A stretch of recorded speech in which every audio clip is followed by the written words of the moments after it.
Good afternoon, everyone. Welcome back to the second session of the day. I hope I am audible as well as visible.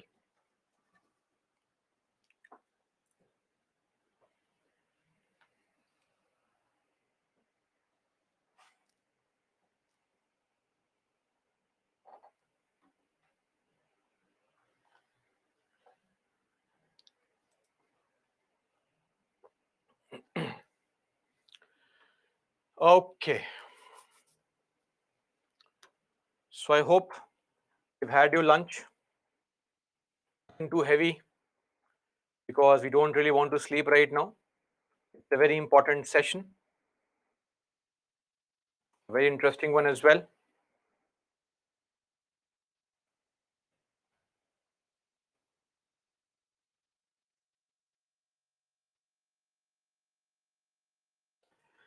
And I also believe you must have all drawn that particular diagram I asked you to draw.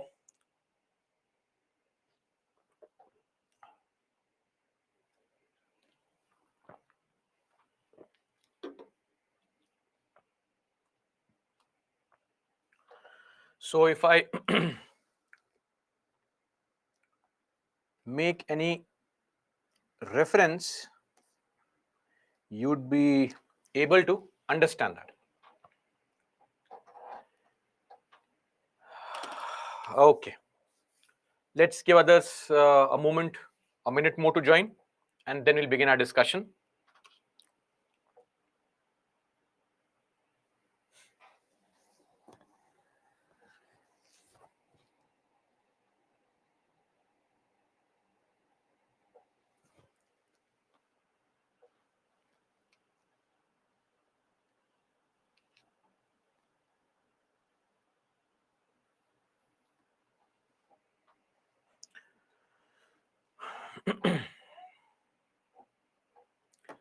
So, the 73rd Amendment Act 1992.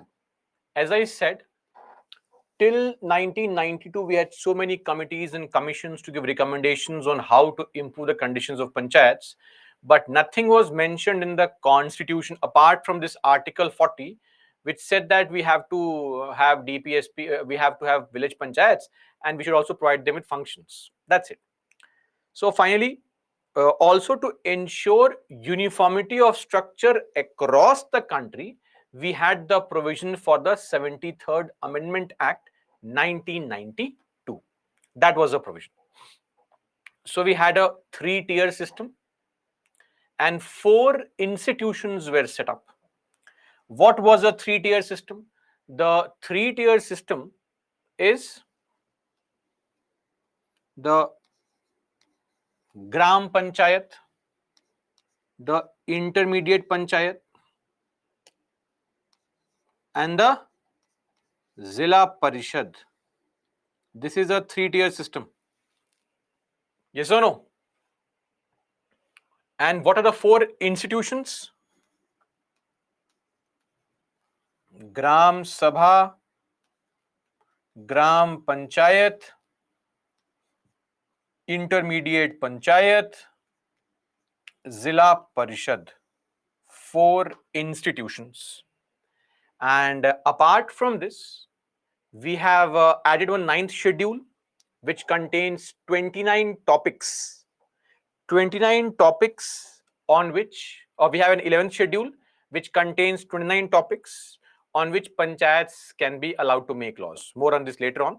So, with the 73rd Amendment Act, and this act finally came into force on the 24th of April, right? And that is why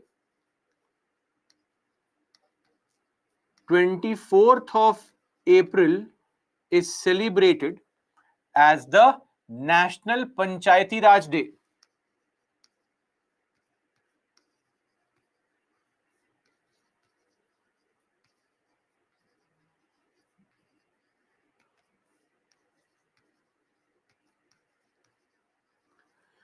This is what is the 24th of April. So, what all things?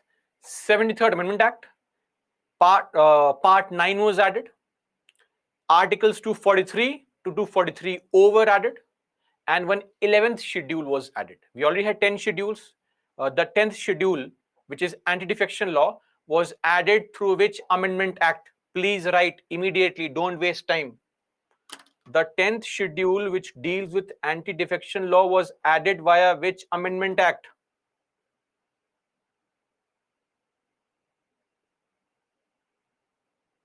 Okay. Kandaguri, Yash, Ankit, Javed, Vipin, Nitesh, Nandini, Chanabaswa,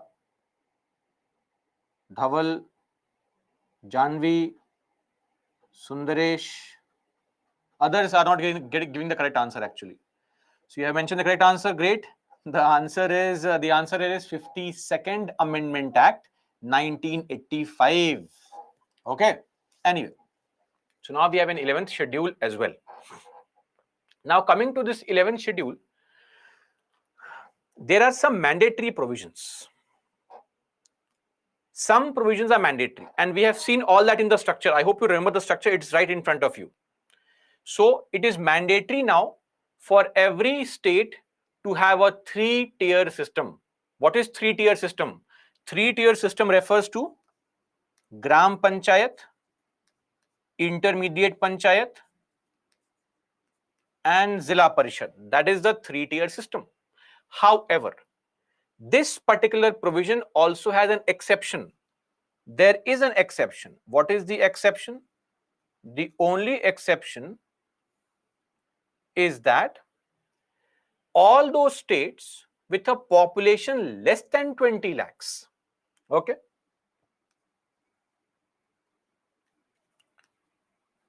states with population less than 20 lakhs, their intermediate panchayat may not be constituted.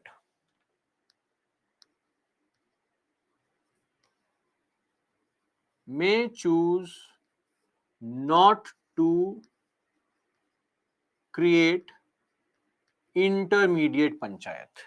So if the state's population is less than 20 lakhs, the example in this case would be a state Sikkim.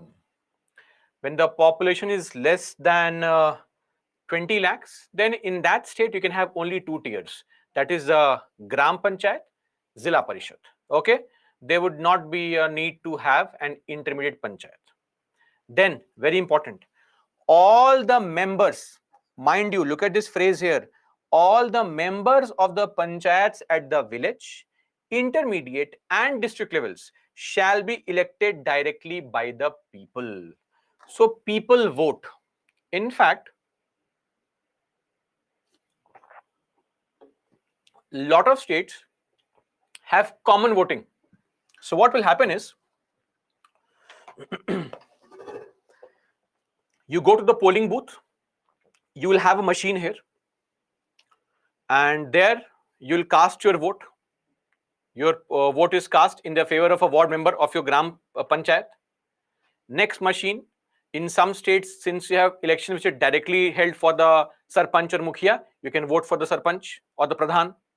Next machine, you will vote for a ward block member.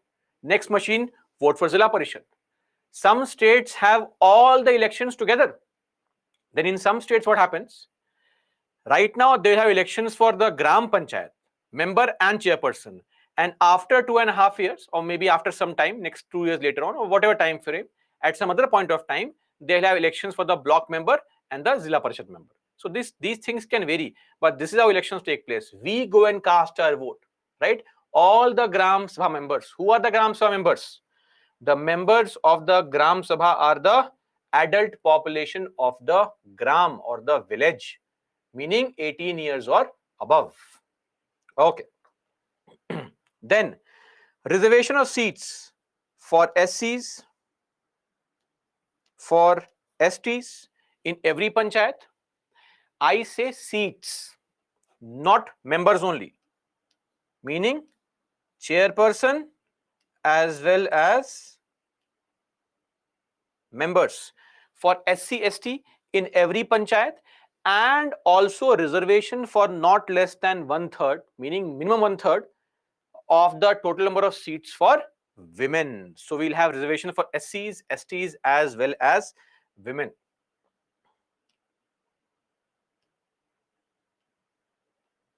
Now, let me help you in understanding one very important element, and that element is the element of reservation. So, what is this element of reservation and how does reservation take place at the panchayat level?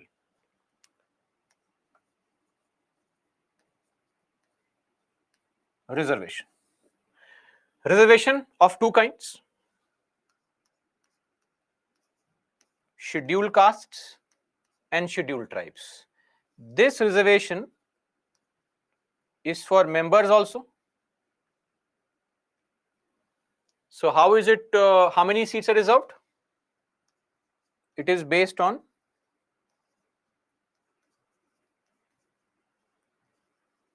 population of SC, ST at that level. Meaning, if in your gram panchayat there are 10 members in total, so in your gram, what is the percentage of scheduled castes? Let's say the scheduled caste percentage is 20%. So 20% seats will be reserved for scheduled caste. What is the percentage of scheduled tribes? Let's say 10%. So 10% seats will be reserved in the gram panchayat for the scheduled tribes. How about chairperson?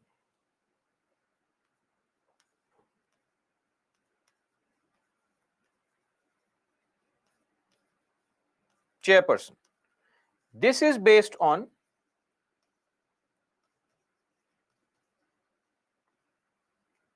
population of SCs and STs in the state. At the state level, what is the total number of SCs in terms of percentage population? Say in your state, 20% people are SCs. Then out of all the chairpersons, 20% seats will be reserved for the scheduled castes.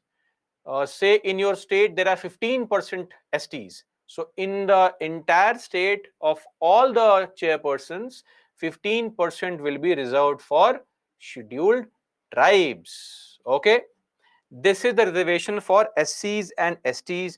Now let's come to women.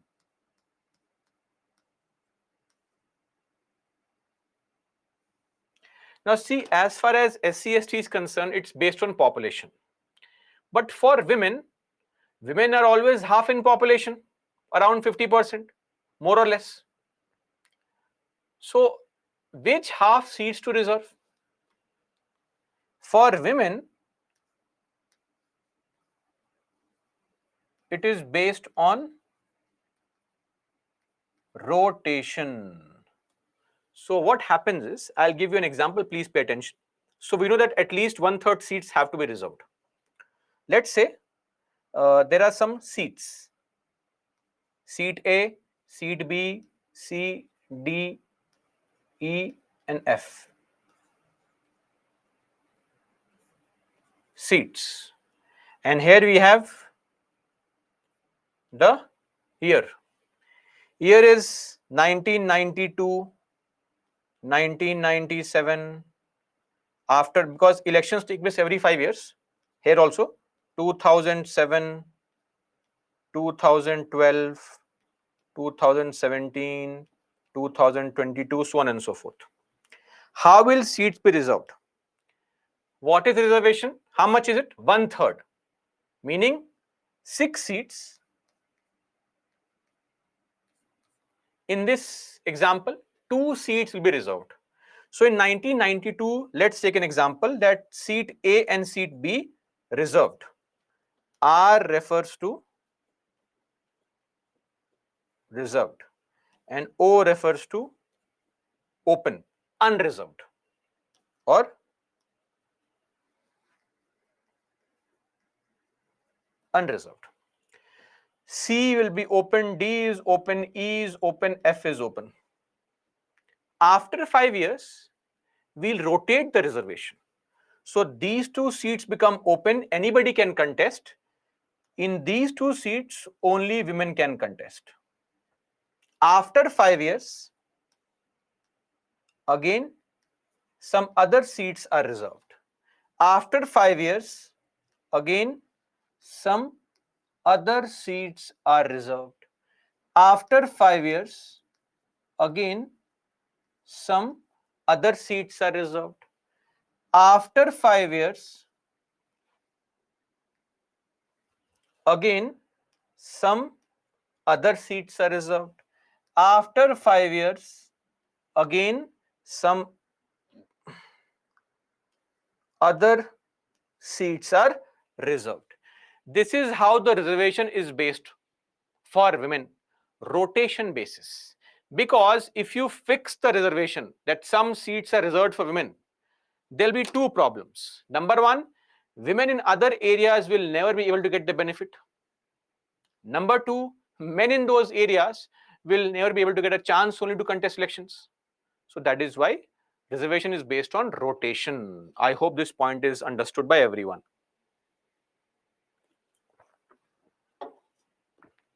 Okay, that is there with respect to reservation. Now,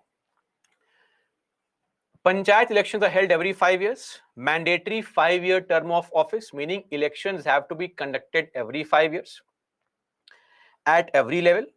And a very important provision, minimum age to contest. Minimum age to contest is how much? 21 years, not 25. For Lok Sabha and Vidhan Sabha, that is the assembly, the minimum age to contest is 25. But for panchayats, the minimum age to contest is 21 years.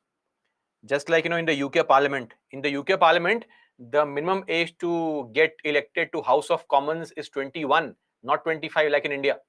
Okay. Now, as far as the State Election Commission is concerned, who conducts elections for panchayats and municipalities? One common body is there. That person is called the State Election Commissioner. This is a constitutional post. It is mentioned under Article 243, capital K. It is not clause K, it is capital K, a separate article only. State Election Commissioner.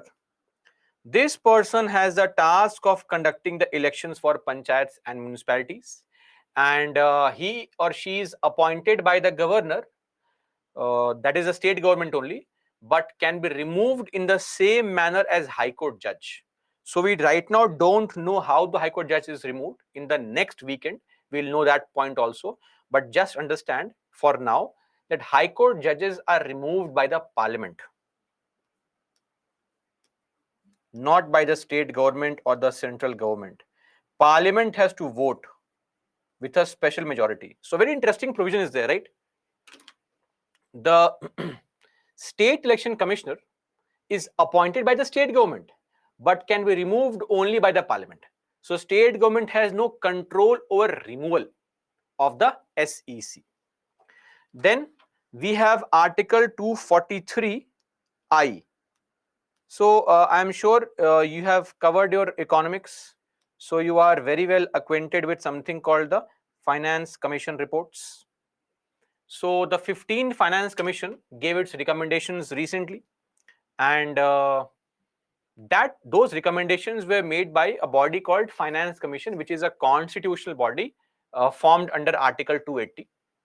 Similarly, every state also needs to follow the provision that the governor has to constitute or create a State Finance Commission, SFC, State Finance Commission.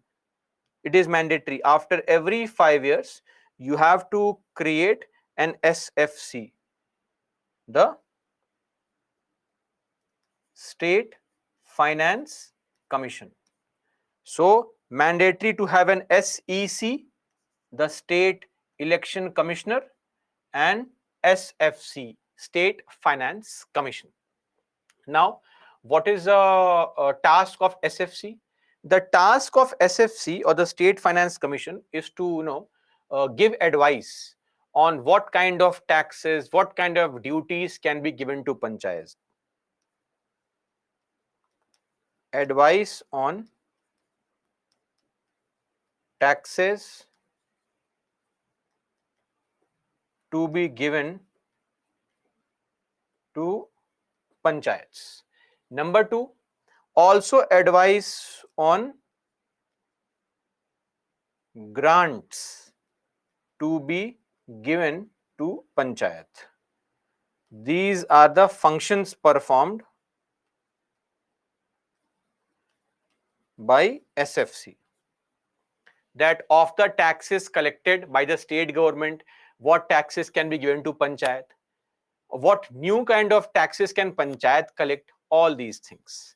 And one more thing, there is also an element of audit, because when you are eventually giving people money, you have to conduct the audit, right? Evaluate the expenditure. Who conducts the audit? State legislature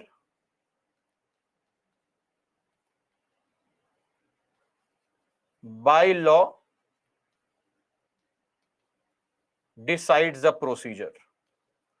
How to conduct audit, how to hire people, state legislature will decide.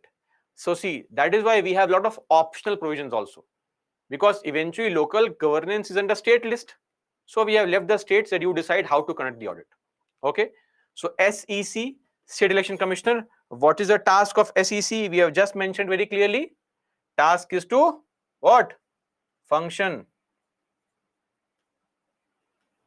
Conduct elections for local bodies. Okay. Now, one more important point, election format. So I'll ask you a question first. Let us say Legislative Assembly or even Lok Sabha, for example. Now let's say Lok Sabha only. In 2019, we had the election for Lok Sabha, the last election. And after election, every government gets 5-year term, because Lok Sabha's tenure is 5 years. So let's say 5 years will be over in the year 2024. Yes or no? Okay. Now, if by chance something happened, let's say 300 MPs of BJP die in some road accident. Nobody is hoping for that or praying for that. Let's say it happens. So in the year 2022, or now we have 2023. So 2023, let us assume that Lok Sabha gets dissolved somehow. If Lok Sabha gets dissolved, what is the next step? We have to conduct fresh elections. Fresh elections. Now, this new Lok Sabha will continue for what period? This new Lok Sabha will continue till 2024 or 2027. Tell me.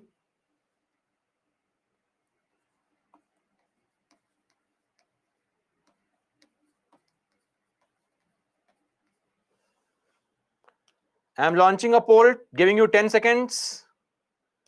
Please mark your answer. Let's see.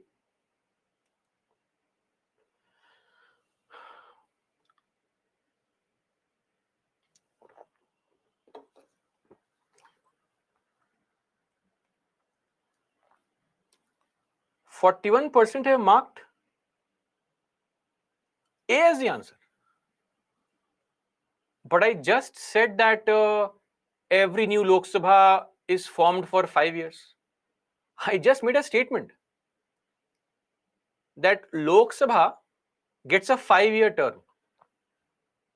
So if, this is 2028, whatever, same thing.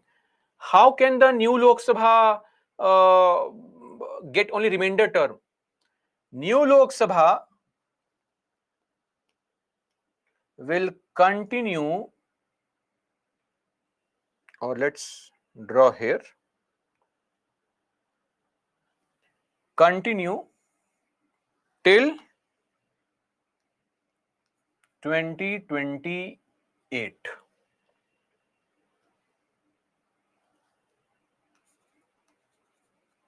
I hope now everybody has understood. Continues till 2028. Because every Lok Sabha, every newly constituted Lok Sabha or Legislative Assembly gets 5-year term. It's mandatory. It's constitutional provision. Under the chapter, Parliament had specifically mentioned Article 83, which mentions this very point. And that is how we come to know that the MP's tenure in Lok Sabha is 5 years, because Lok Sabha's tenure is 5 years. How can we have Lok Sabha's tenure less than 5 years? Right? Unless it is dissolved, there is no alternative. The Lok Sabha will continue for 5 years. Anyway, so I hope that point is clear. Now, the same provision does not take place for panchayats and municipalities. Herein lies the difference. For panchayats or municipalities, both, if elections take place in 2019, right, and they are given a 5-year term, of course, we know that the panchayat or the municipality tenure is 5 years. Okay. If by chance, due to some unforeseen circumstance, in 2023, some panchayat, not all the panchayat, that's not possible, some panchayat or any municipality gets dissolved for act of corruption, etc.,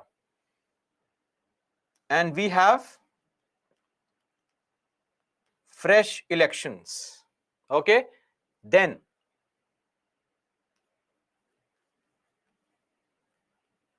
the newly constituted or elected panchayat or municipality will not get full 5-year term. This will only get 1-year term. Continues for remainder period only. Are we clear? That means till how much?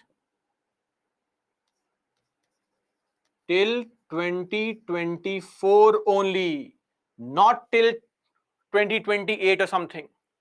So this will continue till here. This is the difference between panchayats and the Lok Sabha and the Vidhan Sabhas. Are you clear on this? Now, 2 points have to be observed. Point number 1. This is standard everywhere. Elections must be conducted within 6 months. Number 2. However, if less than 6 months remain for tenure to end, no election to be conducted. Are we clear? If in any panchayat, let us say we are in March right now. We are in March right now. So what happens? In the month of, say, July, if some panchayat tenure is coming to an end, July 2023, and in March, that panchayat in that particular area has been dissolved by the state government. Now, how many months remain for the panchayat tenure to come to an end? 4 months remain. So for 4 months, we will not go for fresh elections. We'll say it's okay. For 4 months, no panchayat, right? So if at any point of time, the remainder period is less than 6 months, then we will not conduct elections. We'll wait. But if remainder period is more than 6 months, then we will have to conduct election to that particular panchayat. And how can the panchayat be dissolved? State legislature by law decides what can be the criteria. Panchayats can be dissolved in some states when all the members resign. Panchayats can be dissolved if they are involved in an act of corruption. Panchayats can be dissolved if there is some allegation of maladministration. So state governments decide how to dissolve the panchayat. Okay, that is how it is.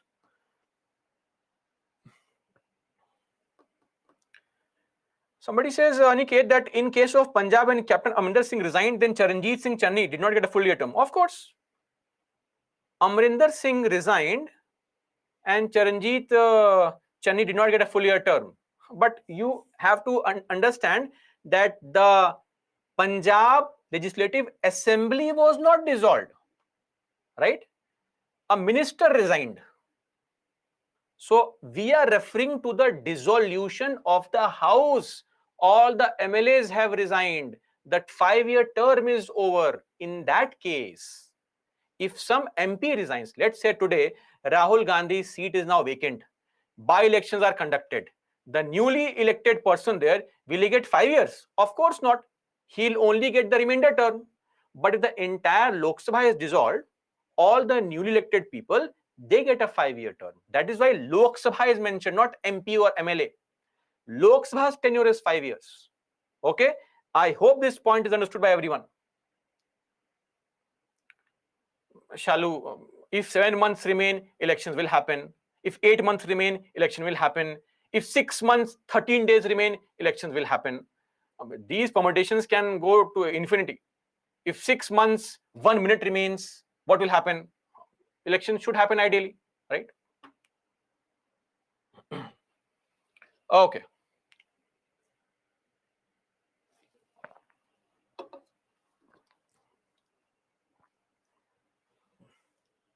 I hope this point is clear to everyone, right? Election format. So these are the mandatory provisions for the panchayats. Everything is there in your figure that we had drawn, and also these points. Now, there are some mandatory provisions, but how to implement them, there you have lot of flexibility. So provisions are mandatory, but the implementation part depends on state government. Why do we have such kind of options? Because always remember, the topic local government is a stateless subject, right? Center has only made changes to have a uniform structure across the country, but eventually states are given lot of scope to make changes in based on their states. That is why all the states have their own panchayat laws, panchayat act. You can simply type the name of a state: UP Panchayat Act, MP Panchayat Act, Tamil Nadu Panchayat Act, Kerala Panchayat Act, right? Manipur Panchayat Act 1994. So you can have all these states have their own panchayat acts where the provisions are mentioned. Okay, these two articles are very, very important: 243G and 243H. First up, what is 243G? Very simple. Eventually, when you are creating a panchayat, what is the purpose? The purpose is to give them powers, because we want them to act like units of self-government. So this article 243G is the one which asks the state legislatures to give powers to panchayats. But as I said, the state legislatures have full authority in how much power to give to panchayat. So please read. Subject to the provisions of this constitution, the legislature of the state, and look at this word here, may. It's optional, not mandatory. May. How? By law. What do you mean by law? Simple: majority. Endow. Endow means to provide.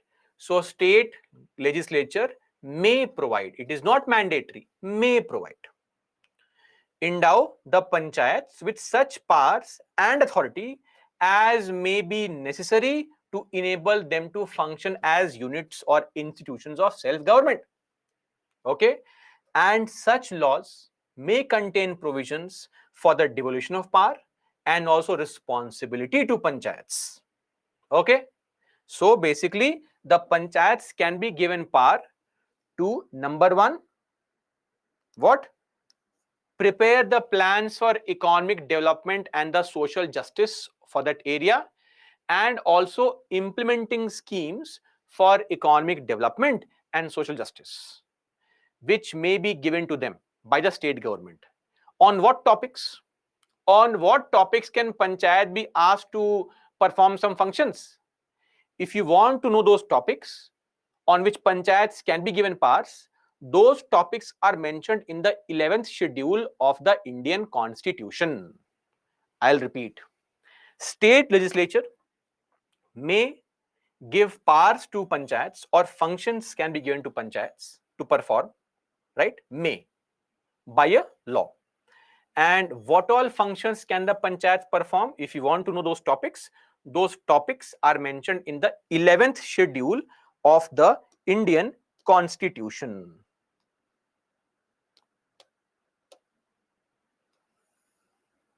11th schedule. For example, this is the 11th schedule. Agriculture, land improvement, animal husbandry, small scale industries. There are 29 topics.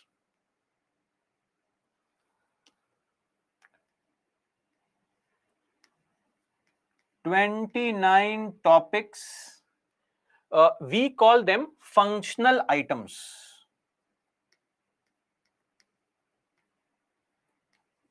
29 topics or functional items on which panchayats can be given power. So, agriculture, land improvement, animal husbandry, small scale industry, rural housing, drinking water, see, education also, women and child development, welfare of weaker sections, and all these topics and a few more, panchayats can be given powers. But the sad reality is, panchayats are hardly given powers. We'll discuss that in future shortly as to what are the issues pertaining to panchayats. And this is a big problem. A huge challenge is this only, that panchayats don't really get the powers that are required for them to act independently. Reasons we'll discuss shortly. So 243G relates to functions, that is powers. What kind of powers can be given to panchayats? Now coming to 243H. So when you are giving somebody power, don't you think it is also important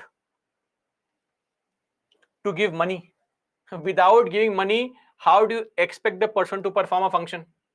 If I today ask you to perform a function, let's say construct a house, but I have to give you money also.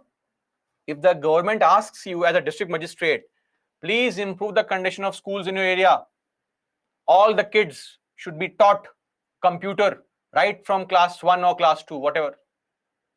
How will you install computers? Out of your own pocket? Of course not. The central government has to send money also. Same thing. So funds. How will funds come? Taxes. So powers to impose taxes by and funds of the panchayats. So basically what happens is, there are various topics on which the panchayats can be allowed to tax people. But again, it depends on state government. Look at the language only. The legislature of the state may. That is why I am saying again and again that a lot of it depends on your respective state government.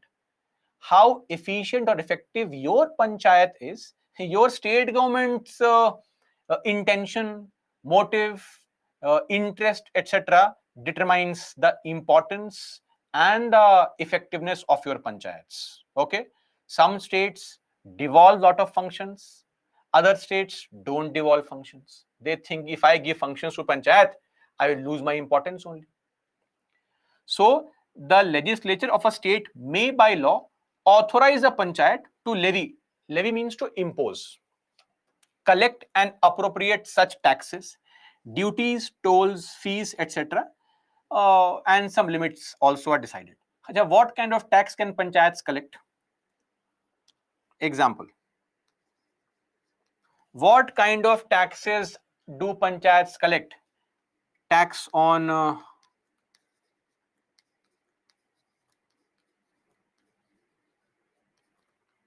property, tax on market, tax on fairs, tax on shops, tax on cattle, tax on water. Mind you, these are very petty taxes. Tax on toilets, fees can be collected. Street lights,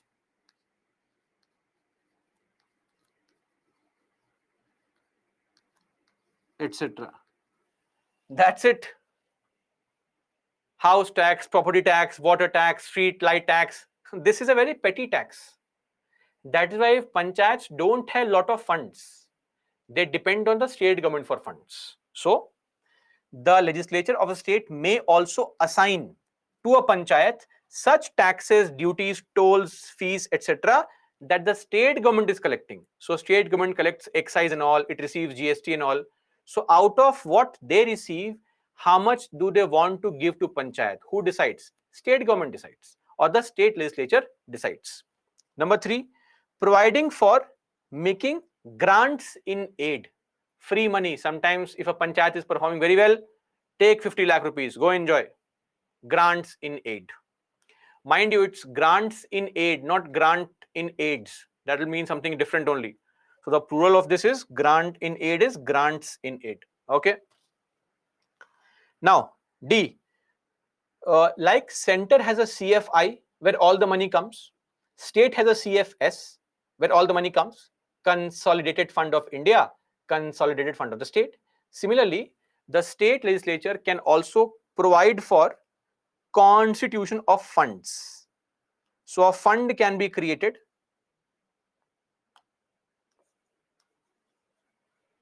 like CFI, CFS for crediting all the monies received by the panchayats. Okay.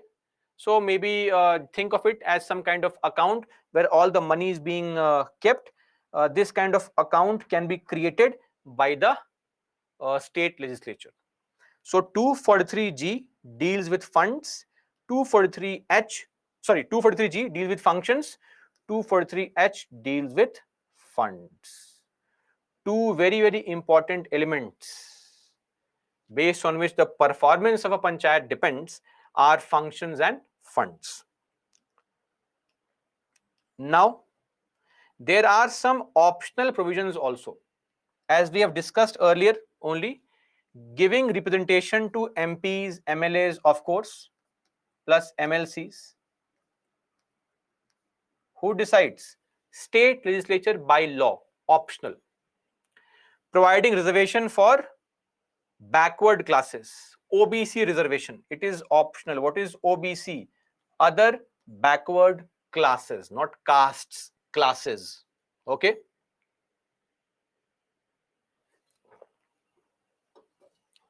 Because OBCs can belong to any religion, right? Like scheduled caste person cannot belong to any other religion except Hindus, Sikh and Buddhists. It's mandatory. But OBCs can belong to any religion. So the word C is not caste, it's class, other backward classes. Anyway, more on this when you study Article 16, reservation. Then, devolution of power and responsibilities upon panchayats. So what kind of powers, what kind of responsibilities can be given to panchayats? Who decides? State legislature decides. What kind of financial power be given to panchayats. Who decides? State legislature decides. All optional provisions. Okay, that is all as far as the panchayat provisions are concerned. Now, a very important element. When it comes to panchayats, part 9, what is part 9? Panchayats. What is part 5? Please write the answer. What is part 5? Write quickly, don't waste time. What is part 5 of Indian Constitution? Union, not executive, union. Part 5 has union, executive, parliament, etc. What is part 6?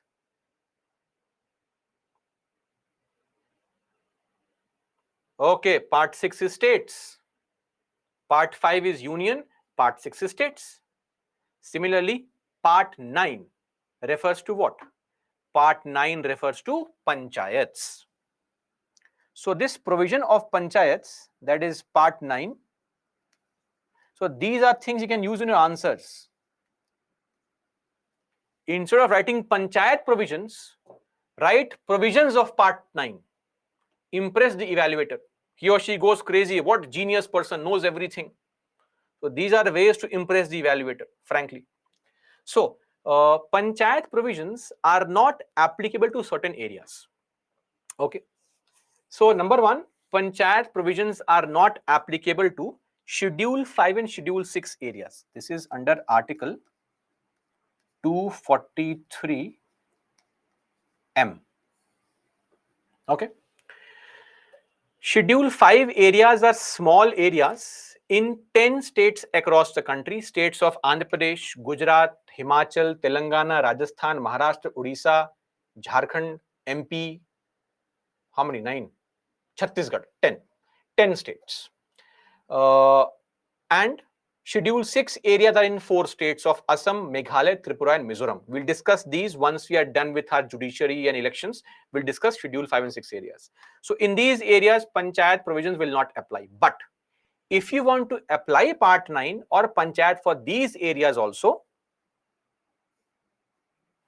how to do it? Parliament by law can extend the provisions. What is by law? Simple majority. By law can extend panchayat provisions. Okay. Secondly, no panchayats in states of Nagaland, Meghalaya, Mizoram. Completely. These states have their own traditional bodies. For example, anybody from Nagaland would be aware that in Nagaland you have the village development board, town councils. In Mizoram, you have notified area council, you have village council, though you have one municipal corporation in Mizoram. Meghalaya, you have ADCs, town committees, municipal boards, such things are there, but no panchayat is there. If in future we want to extend the panchayat provisions for these 3 states also, then what needs to be done? Parliament has no control over it. State legislature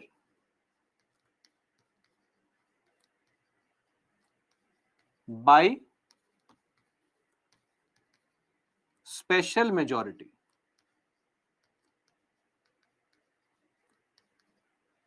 can extend Part 9 or panchayats. What is the special majority? 2/3 present and voting, more than 50% total strength. So for Schedule 5 and 6 areas, Parliament can extend. For states of Nagaland, Meghalaya, and Mizoram, state legislature will extend. Okay. Now, in the hill areas of Manipur, we do not have panchayats. Otherwise, Manipur has panchayats. There's a law also called Manipur Panchayat Act of 1994, if I'm not wrong. Somebody from Manipur can mention that. So we have that. But in all those areas where you have district councils, we don't have panchayats. Then, in the hill areas of Darjeeling district, right? we do not have panchayats at the Zilla Parishad level. Only 2 tier available. Okay. Beyond this, of course, it goes without saying that you have no panchayat provisions in Delhi and Chandigarh, because Delhi and Chandigarh only have municipalities. These are urban areas. Panchayat is meant for what? Rural areas. Very simple. So,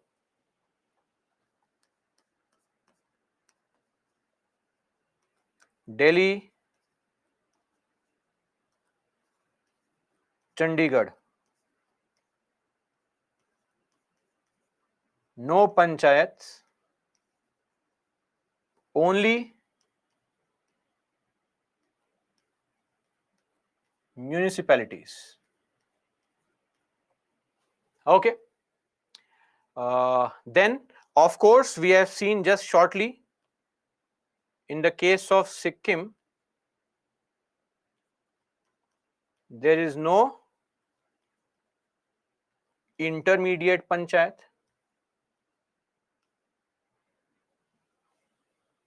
Then, one more thing. When it comes to Arunachal Pradesh, in Arunachal Pradesh, there is no provision of reservation. So, which article provides for reservation? Article 243 capital D. Article is important. Please recite with me once again. Article 243 capital D provides for reservation for women and SC/ST in panchayats. This provision is not applicable to Arunachal Pradesh. Okay, this is basically the provision for reservation. Okay, so this is with respect to part 9 and its applicability. We are done with the constitutional provisions of panchayats. That is all that is mentioned in the constitution. Okay, now we'll focus on understanding the issues, firstly at some benefits, then issues concerning the panchayats. So before that, solve some very difficult questions.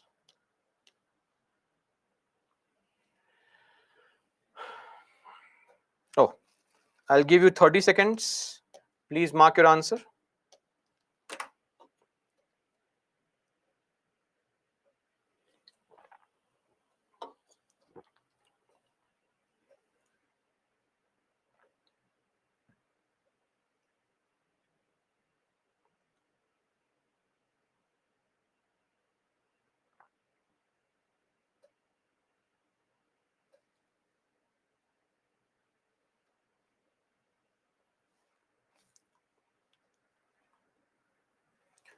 %86 have marked the correct answer. If a panchayat is dissolved, elections are to be held within 6 months. Okay. Solve one more question. 30 seconds. Mark your answer.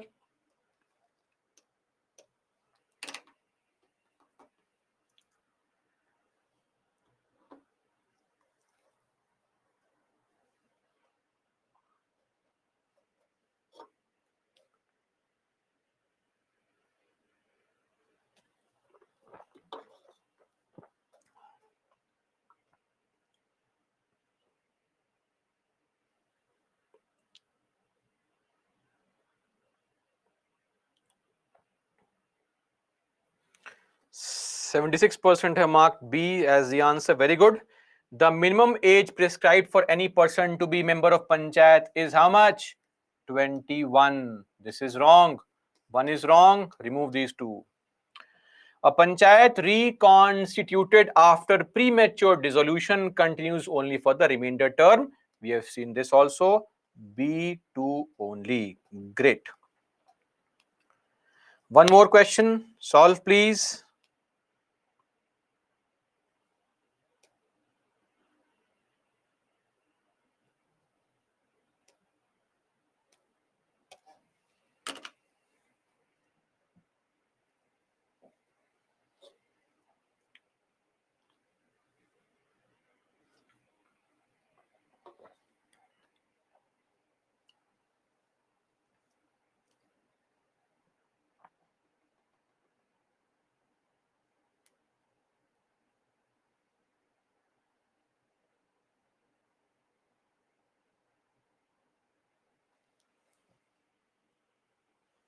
84% mark the correct answer. Great.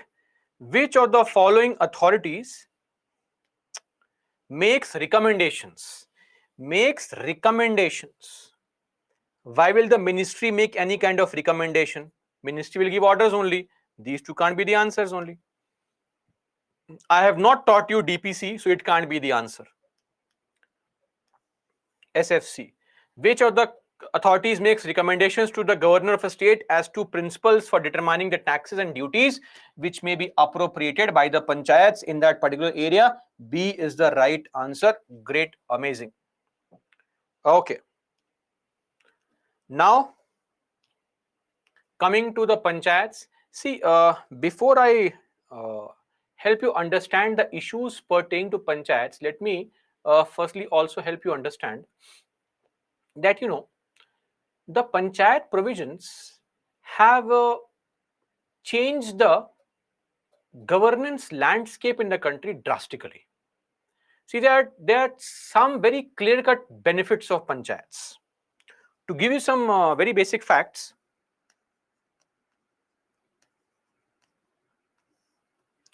panchayat has also increased the representation of people in the country drastically. I mean, it has increased the representation drastically in the country.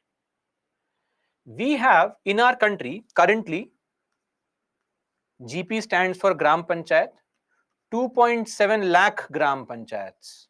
The exact figure is 2,69,990, I believe, but no awards will be given for that. 2.7 lakh Gram Panchayats. We have roughly in our country 6,684 intermediate panchayats, around 6,700 intermediate panchayats, and we have 676 Zilla Parishads. And amongst these people, you'll be surprised how many elected representatives do we have? Elected representatives. At the Gram Panchayat level only, around 30 lakh people. 30 lakh people are elected representatives at Gram Panchayat level. Roughly, you will have 10 to 12 members in every Gram Panchayat. So that's there. Then, at the intermediate Panchayat level, you have somewhere close to 1.8 lakh members. Okay. I think 1,79,000 something. I don't recollect exactly. Then at the Zilla Parishad level, you have roughly 17,500 members, elected representatives, and we have total, adding this up to almost 32 lakh elected representatives across rural India, right? Chosen by the people directly or indirectly. And of that, the biggest element of appreciation is that now we have almost 14.54 lakh women elected representatives. 14.54 lakh out of 31.89. This is roughly 4, 5, 6, 2, 2, 45, 45.622%, 45.6%. Roughly 46% of the elected representatives are women. And why is this a great thing? I'll tell you why. If you look at the Lok Sabha, if you look at the Rajya Sabha, you'll be surprised. I mean, Nagaland finally is getting a woman MLA in the state. There are some states which have hardly seen a woman MLA ever in their state, ever. The average representation of women in the Panchayat, in the Rajya Sabha and the Lok Sabha is very, very poor. The rough representation of women at the Lok Sabha and Vidhan Sabha level is somewhere close to 15%. In the states, it varies from as low as 0% to 14-15%. So in states, in the Rajya Sabha where it is 14%, in the Lok Sabha where it is 15%, women MPs, at the panchayat level, half the elected people are women. What do we understand? The panchayats have done two amazing things. Number one, increase in the scale of representation, and number two, it has widened the social base of politics,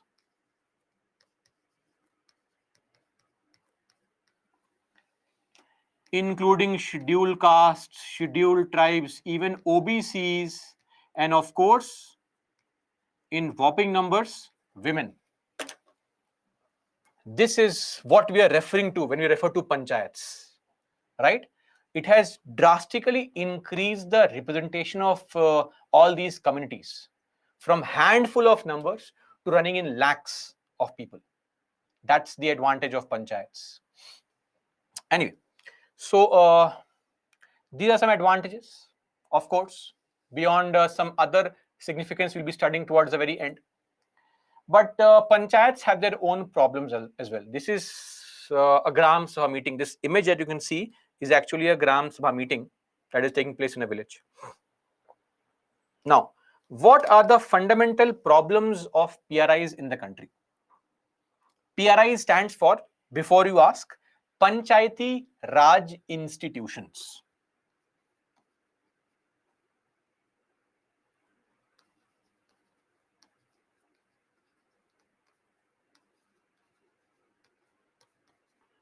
So, what are the fundamental problems of PRIs? Number one, see, please understand that at the state level, everything is dependent on the politicians at the state level.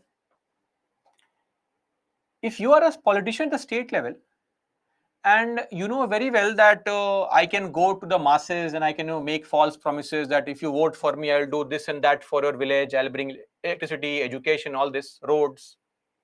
But if you devolve all the powers to panchayats only, then what will be your election promise? And why would people support you? Right?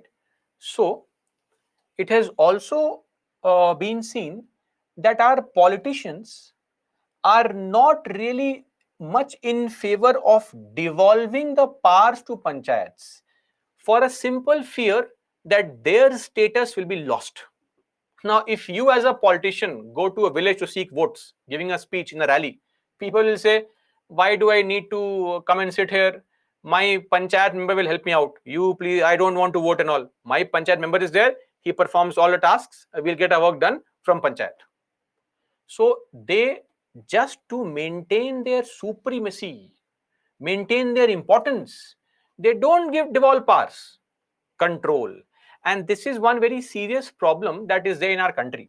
See, initially late 1940s, early 50s, this was required. You know why? Because a lot of these Western media houses and these countries predicted that India will balkanize, break into small parts because of diversity. And that is why center and our constitution also has a very strong centralizing tendency. And we love centralized power. The emphasis is always on national integration, joining the mainstream, uniformity, homogeneity, right? That's the focus. States have learned all this from center, that don't give up power. If you give up too much of power, your importance is lost. States use the same thing on panchayats. They don't give up powers. And as far as the bureaucracy is concerned, see, in our country, in governance, we'll discuss this in detail later on, that the bureaucracy has been very, very effective in improving the condition of the country. They are very effective in implementing plans and programs. But if you ask the bureaucrats to implement any kind of plan and program, which is going to curtail their power, those policies are nipped in the bud only.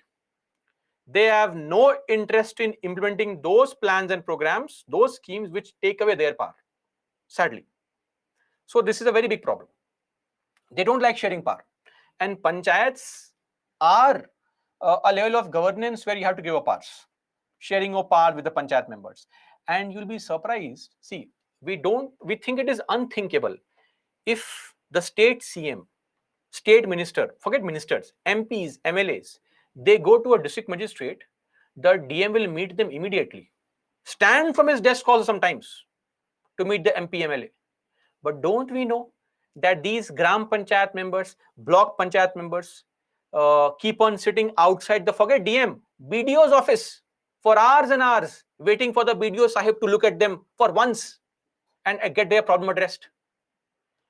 The Panchayat members are not given the same kind of respect that an elected representative deserves.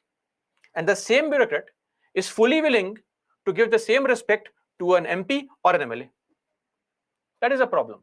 This absence of the will and the vision to view panchayats as true elected, true representation of the country, as an elected representative who is representing the interest of the people at the grassroots level. They cannot simply view them only in this fashion. That's a big problem. Now, point number two.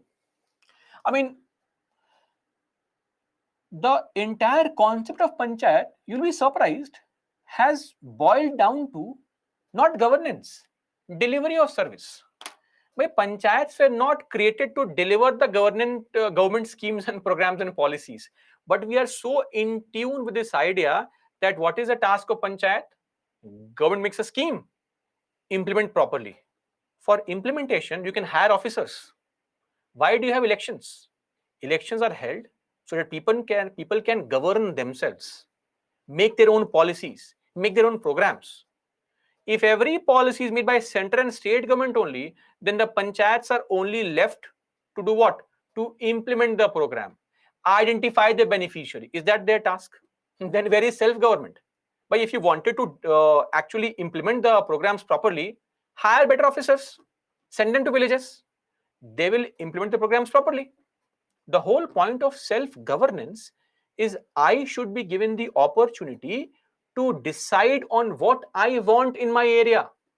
But if in my area there are plenty of schools which are functioning properly, I want a hospital, I want this bridge to be built, why are you forcing me to open more schools?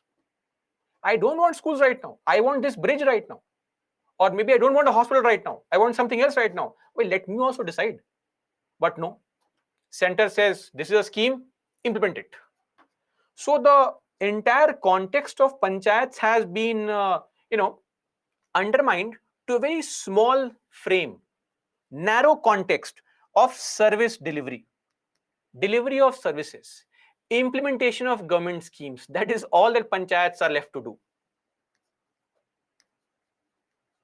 Mere implementation of government schemes. Then, you'll be surprised, and think of it. If today the center says that, sorry, Rajasthan, MP, Chhattisgarh, we cannot have elections right now. Why? We don't have money only, don't have funds. States will go crazy. How dare you? Democracy is gone. If somebody is jailed for committing an offense, people directly say, oh, democracy has been attacked. Just a few days ago, the same MP who has now been disqualified was saying, oh, I'm sorry, I'm a member of the parliament. But if you're so sorry, apologetic, resign. Maybe it's a full circle now. Anyway, the whole point is our state governments keep on calling the central governments, Congress or BJP, fastest government. If there is a single minute of delay in conducting elections, they'll go crazy. But these states, we should ask them, are you regular with the conduct of elections for panchayats and municipalities? Not at all. The state governments have constantly tried to find ways to delay the elections. Because see what happens is, if you're, see, at the village level, people vote basically uh, dependent on lot of very immediate issues. For example, they would vote based on price rise. Now, you can't have a consistent maintenance of price of commodities throughout the 5-year term. Sometimes the price is very high of commodities because of international pressure, right? Crude prices have increased, transportation cost has increased, weather is not nice. At that point of time, if elections are conducted at the panchayat level, people are not happy with the government's policies and programs right now. They may choose to vote those local leaders who are largely seen as close to the opposition party. These leaders will then, in turn, when it comes to the state elections, will help the opposition party in attending rallies, telling people, etc. So every state ruling party wants its own people to win all the seats, right? And that is why they want to find the right time to have the elections. But that is not how elections are supposed to be. It has to be held in a timely manner. We have seen hilarious situations where matters have gone to Supreme Court also, and these states are so shameless that they keep on fighting the case. I'll give an example. A very famous case was there in Karnataka. So back in 2013, there was a state election commissioner, C.R. Chikkamath. So before every election, you have to, as a state government, has to release the latest updated data on SC/ST population so that the seats can be determined. Now, every 5 years, this task is conducted. So, state government said that, sorry, the election commissioner, SEC, said, time has come. I want to notify the election date. You please give me the latest update on what is the population percentage. State government says, sorry, we could not collect the data. Postpone the election. SEC says, we can't postpone the election. It is mandatory. It is a constitutional provision. How can you postpone it? State government says, no, no, no. Reservation matrix is yet to be finalized. We don't exactly know what is the exact number of SC/STs in the state. Sorry, we can't go for elections. SEC said, let's use the last data. Because population will hardly change. 18.2, 19.1 makes no difference. Let's use the previous 5-year-old data. The state government denied it. SEC went ahead, issued a public announcement, that we are going to have elections. When the SEC announced on his own, state government went to the Karnataka High Court against its own SEC. The Karnataka High Court, in this case of SEC versus State of Karnataka 2013, scolded the state government, saying, what is this nonsense? If the SEC is willing to go for elections and the 5-year time is over, conduct elections. Now, ideally, any state government should control its emotions and anger and let go of the ego and go for elections. State government went till Supreme Court. And Supreme Court again scolded the state government, giving a judgment in favor of the SEC, saying that SEC is right. If the latest data on the reservation percentage is not there, use the previous data, but don't delay elections. This is what the state governments do.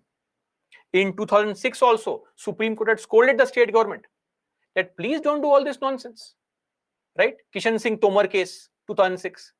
That because state governments, they have various excuses. Example, they will say lack of funds, lack of police personnel. They will not provide security only for the elections. Or sometimes they will say natural calamity has happened. There is flood in some area. We can't go for elections. Natural calamities. Or delay in data collection for reservation. I mean, all I am telling you is, just imagine if the central government says the same thing. And it is not BJP Congress problem, it's every state's problem. Imagine a central government says the same thing, that in Bihar floods are there, in Kerala floods are there, sorry we can't have election. States will go crazy. You will find the states are going to public platforms telling, oh come on China, please come to India, help us. UK, come to India, help us. But when it comes to you performing your own functions and following the constitution, you will completely be lackadaisical in your approach. That is a big problem. Okay. So this has constantly been happening across the country, that these are the excuses offered for the postponement of elections. Then, see, one more thing you have to understand is that the rural environment in our country, the social structure in the rural areas is not very conducive to grassroots democracy. When we talk about giving power and funds, control, authority to the grassroots, we have to also understand to whom are we actually devolving the power.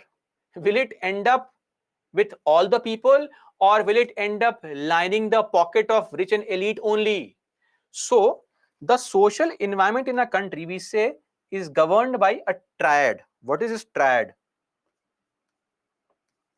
Class, caste, and gender. Rich upper caste males, they control everything in the village. In fact, 30% people in our country are landowners, and they practically control everything in the village. So even if I will be devolving more powers to the panchayats, it eventually boils down to what? It boils down to those powers reaching only the elite people of the village. This is also a reason why there was so much of delay in actually implementing the panchayat provisions in a constitutional manner, because we wanted the grassroots level democracy to be more conducive, helpful. That is the point. Then we also have a 5-year rotational policy. Now, what is the problem with this?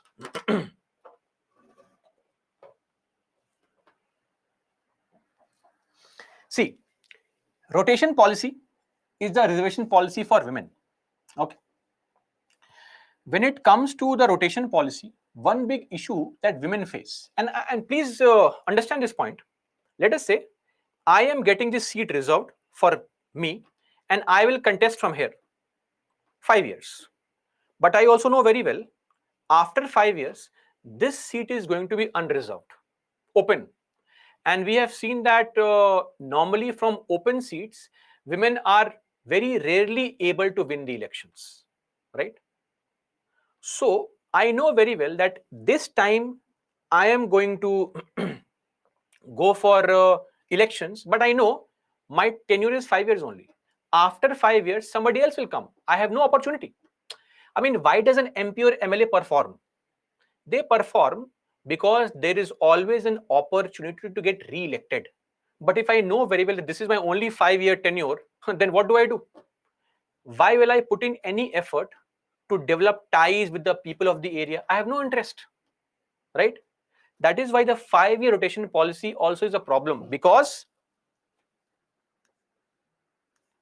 candidates have little interest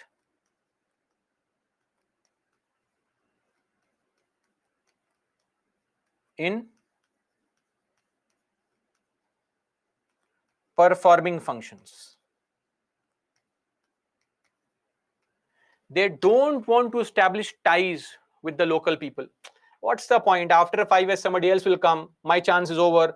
Who knows after 10, 15 years what will happen? So that is the problem.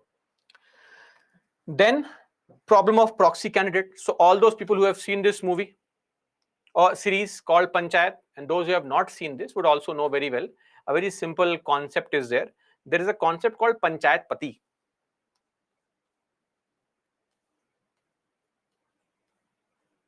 Panchayat Pati, Sarpanch Pati, same thing. So who is a proxy candidate? So we have reservation for SCs, STs, and women. What happens is, let's say I'm a big landlord. In my particular gram panchayat, the sarpanch or the chairperson seat, pradhan seat, president seat is reserved for an SC person. I'll ask one of my servants who may belongs to an SC committee that, listen, give me your photograph, voter ID card, and I will file his nomination. I will stick his photograph. He is contesting. He is the official face of it, election. But once elections are over, he has won the election. I will go and sit in the meetings as sarpanch, as a proxy, and he will work in my house as a servant. Same goes for the woman. If a woman, if a seat is reserved for women, we have found that this used to happen a lot in 1990s. We found that in lot of cases, the male member, the husband, would go and sit in the panchayat meeting. Now it has come down. Frankly, I would agree on this point that the concept of panchayat pati has come down drastically. But then it still remains. In fact, this panchayat series is made recently, right? Forget this. Govind Nihalani, a very famous Hindi cinema director of parallel cinema, art house cinema in Hindi, in 1996 only, there was a movie made by Govind Nihalani, starring Manoj Vajpayee and some other people. This movie was called Sanshodhan. Sanshodhan refers to, in English, amendment. So the concept of this movie was basically that there is this village in which the particular seat has become a reserved seat for women, and this rich landlord, one of his son, got recently married to a girl from a city. So in the movies, they'll always show city people as very bad people, and city girls, educated people, oh, even further worse. So the city girl, she is made the face of the panchayat, made the face of the particular area, and she contests elections. She wins, but then the father-in-law goes and attends the meeting. Later on, after a couple of weeks and all, the girl feels it is wrong. I have won the election. I should attend meetings, and then the tussle starts between the husband and wife. That she says that, why is my father-in-law going? I should go for the meetings and all. So this problem was there in the movies also, in 1990s only. And this is, I think, sponsored, produced by NDFC, the National Film Development Corporation. So this has been the situation of proxy candidates. Even now we hear stories of proxy candidates here and there. It has come down, but it is still there.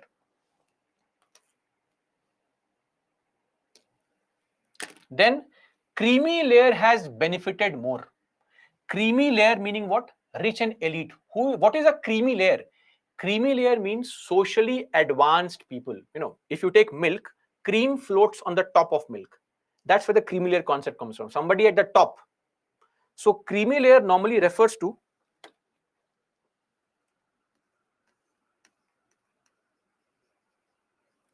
people who are socially advanced. That's what is creamy layer. Guys, am I audible? Okay. So as I said, creamy layer has benefited more. Then something which is very, very, no, I mean, rather than using the word derogatory, I should say it is very alarming for all of us, is to also know that sometimes you will find that when any Dalit, especially SC, ST people, if they have won the election and they want to assert their power, that see, I am the elected representative, I will come and sit in the meetings, there is a violent backlash also because of caste divide. So you will find a lot of situations where the chairperson is a Dalit person because of reservation. So what happens? He's sitting on the ground. Other members are sitting on the chair. Or the Panchayat Bhavan is not allowing the entry of Dalits only. So a chairperson can't sit in meetings only because he is not being allowed entry. And then when they assert their power that I am the elected representative, how dare you stop me? Then violent backlash sometimes has resulted in the killing of these people also. Right? We call these people panchayat martyrs who lost their life. And for what? For what? For simply trying to assert power, which was rightfully theirs. They have won the election fair and square. And if they want to just attend meetings, you behave in this fashion. This is the problem, right?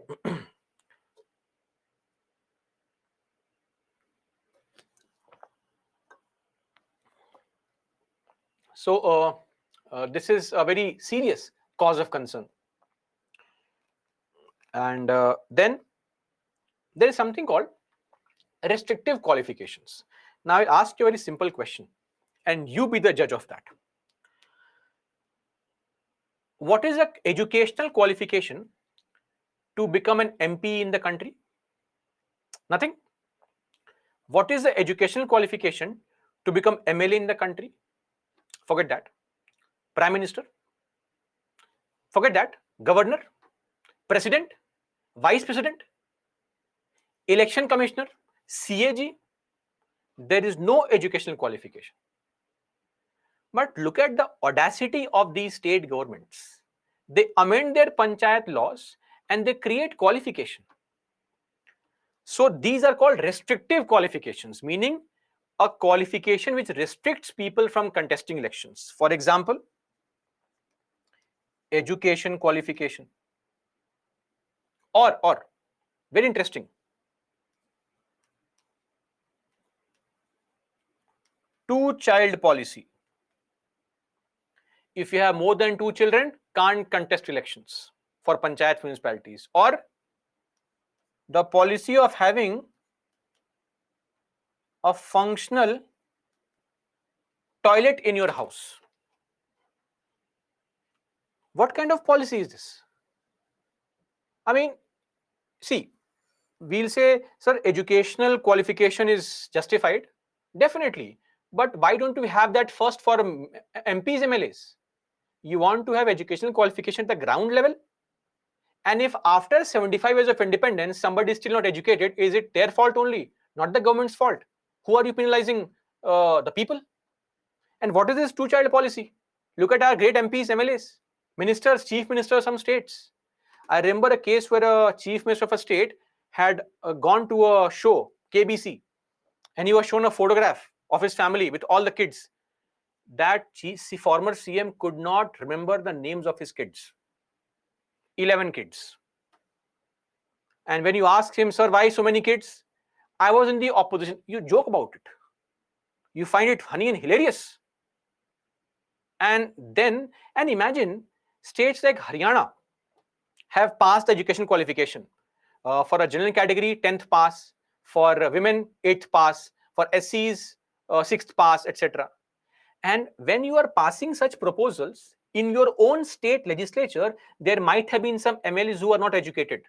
How could they pass such proposals? Why don't you make these proposals at your own level first?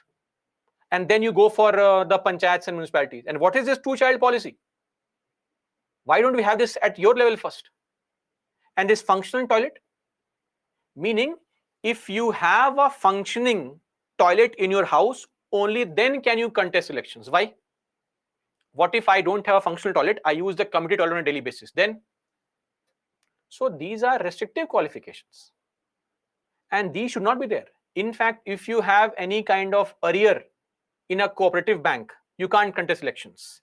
In some states, they have gone ahead to make qualifications that if your name is there, if you are accused, not guilty, accused in any case where the punishment is more than 10 years, disqualified. Accused.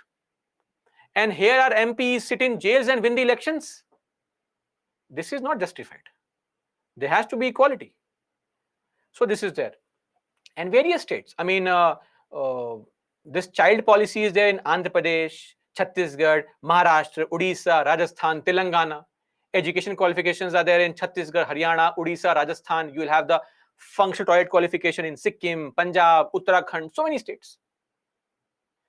And the worst situation is that when these things went to Supreme Court, when people challenge this, that sir, this is biasness, this is violating the equality. Supreme Court said, no, this will help the panchayats improve their quality of members in the long run. And Supreme Court upheld all these qualifications or disqualifications. Why don't you have the same thing for MPs and MLAs first, and then we'll come to panchayats?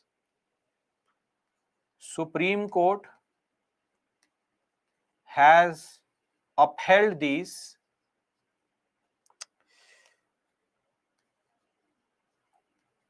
in the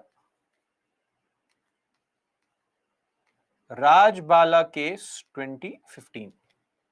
That's it. So, this. Then, corruption in PRIs.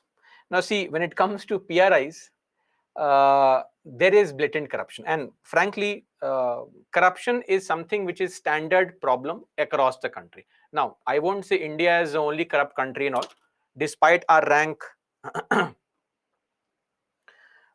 Despite our rank in the CPI being in the 70s, still I would say when it comes to corruption, there is a very systematic corruption at the panchayat level. Very systematic.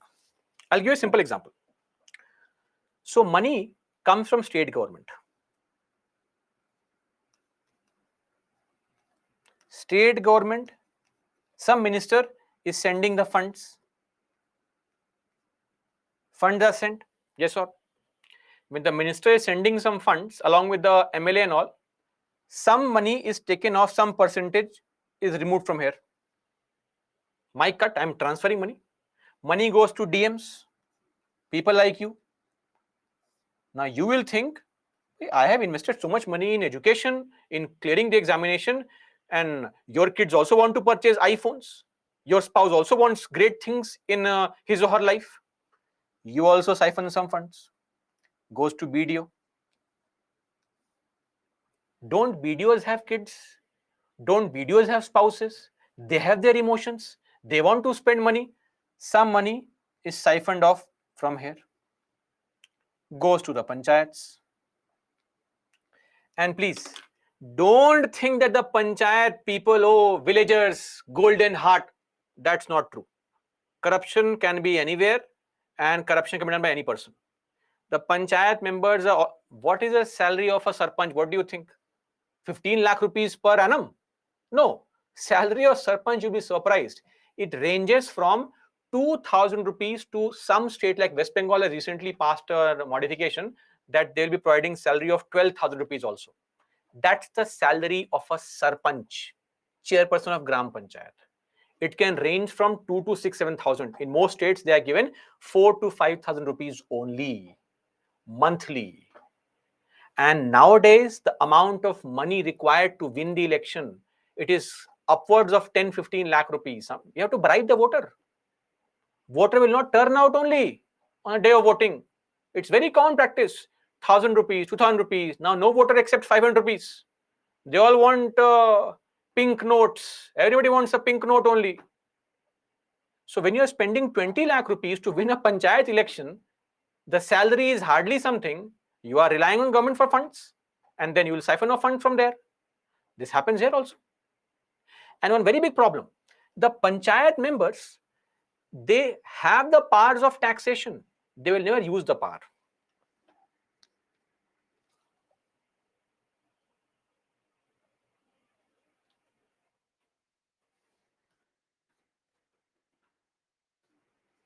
Panchayats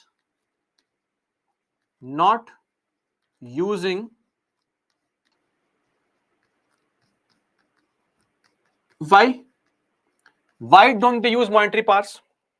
See, there are two reasons. One reason is fear of backlash. See, if I become the member of the panchayat, people have voted for me, and I start taxing them only.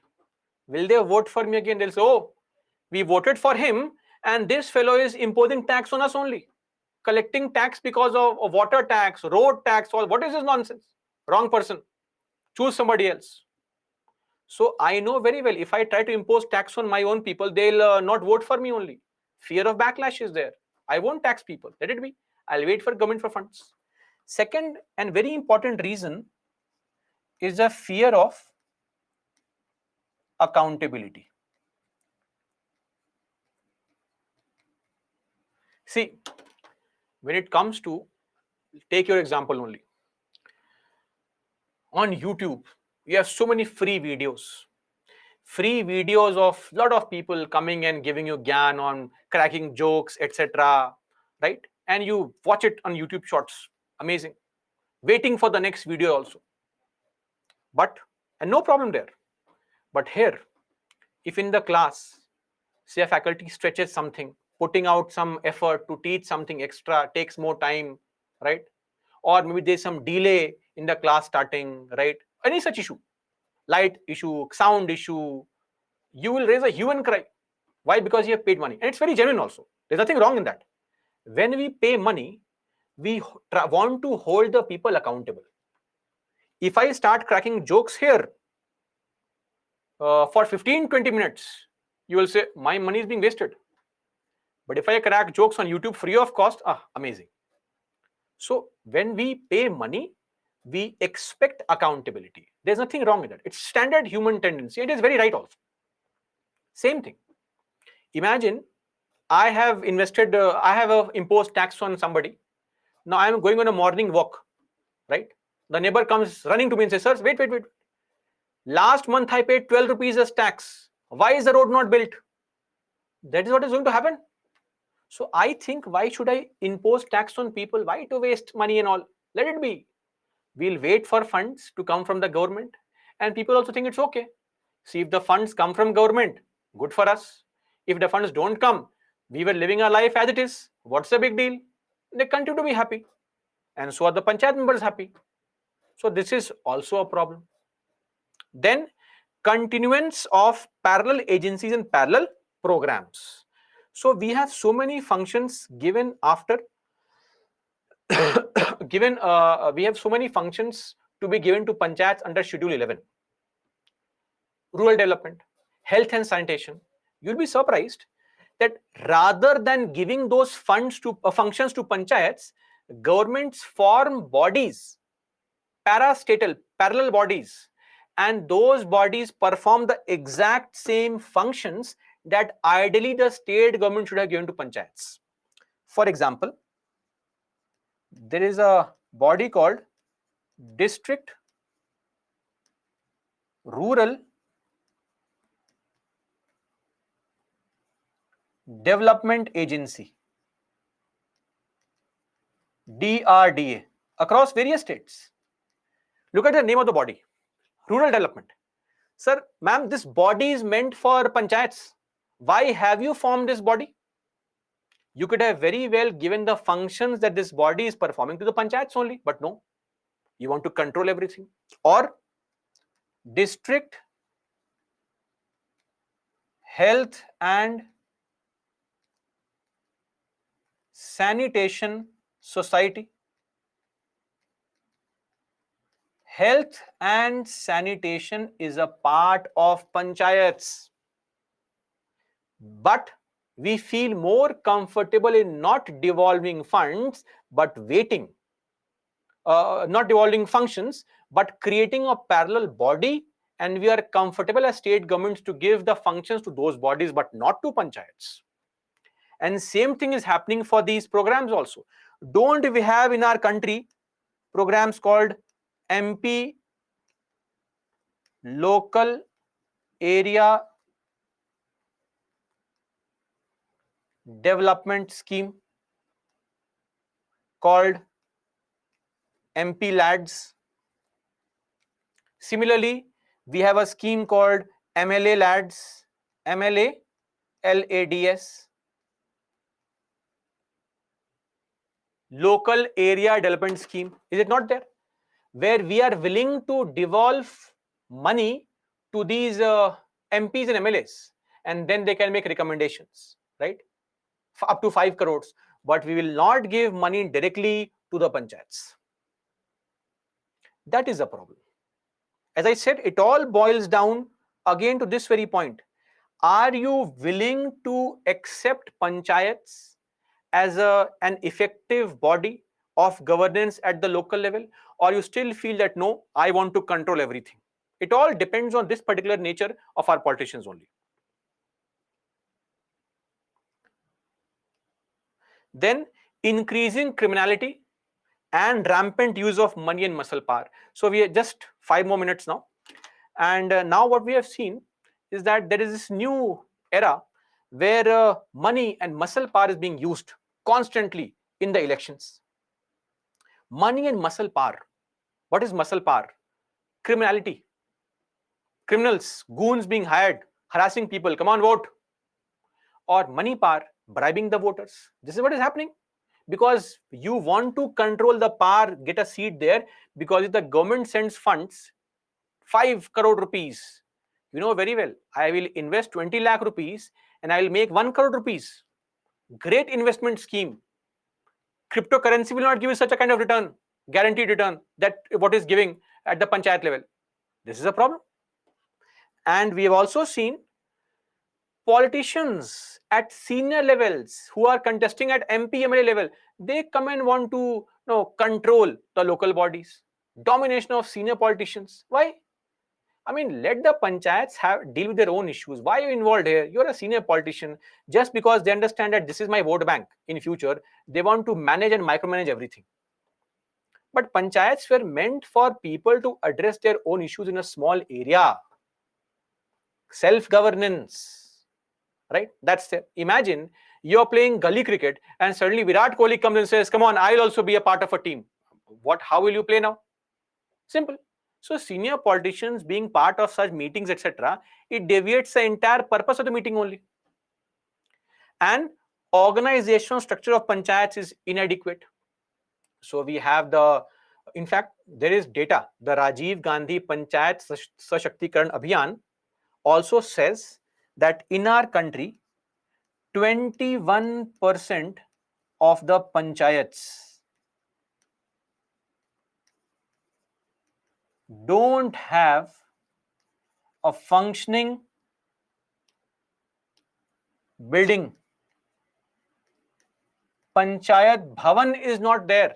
Imagine we have MLAs but no assembly only. MLAs are meeting in somebody's house. MLAs are conducting their meetings and passing bills in some open field. It is unimaginable. It's unthinkable. It's laughable. But 1/5 of the panchayats don't have an official panchayat building. That's the sad part. And we are just creating more and more schemes to devolve funds, but nothing is actually happening. No change is effectively being made. So, you have to understand that these are actually very serious concerns. And eventually, the very poor devolution of 3 Fs. What are these 3 Fs? F number 1, functions.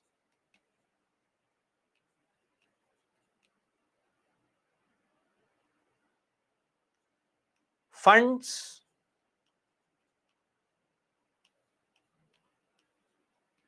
And functionaries. Functionaries refers to staff. Staff at the local level. So see, funds are important. Functions have to be given. But imagine today if I say, okay, panchayat, this village, gram panchayat, take 5 crores. Go build your own nuclear reactor. Is it possible? Do they have the expertise? Of course not. So you have to also train the people there, right? Or at least send your own people to train the local people there so that they can perform their functions. Training is important.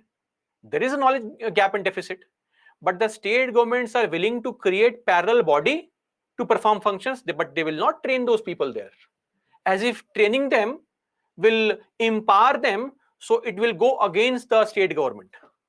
Very strange. And the very good example is that there's a recent piece of news, at least 2 years back, that in our country we had the big issue of ventilators being short. We also saw this as a problem sometimes. In one taluk in southern state of Karnataka, ventilators were lying unused, but nobody at that local level in the healthcare center knew how to operate a ventilator. The machine is there, fund has been sent, but the person there was not trained to use the ventilator, and somebody somewhere is dying because of lack of ventilators. What kind of governance structure is this? We are not willing to train our staff also. So these are all the problems that the panchayats deal with on a regular basis. And that is why, to summarize all this, a very pertinent question can be asked from you, that if these are the problems, are what is the functionality of panchayat? Simple question. Functionality. What do you think is the use value of panchayat? Are they of any use? I mean, there is parallel governance, there is complete top-down approach, organization structure is not proper, there is corruption, right? Uh, Politicians don't want to devolve power at all. They have no respect. Bureaucrats have no respect for the elected members. Social environment has a problem. Then what is the use value of panchayats?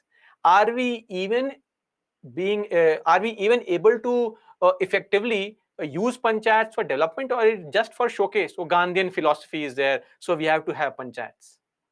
That's a very big question. So many issues that we have to deal with, right? So that is all as far as the issues of panchayats are concerned. Let's take a break now. After the break, we'll discuss some issues pertaining to women, and then we'll discuss some solutions, suggestions for panchayats. Okay, guys.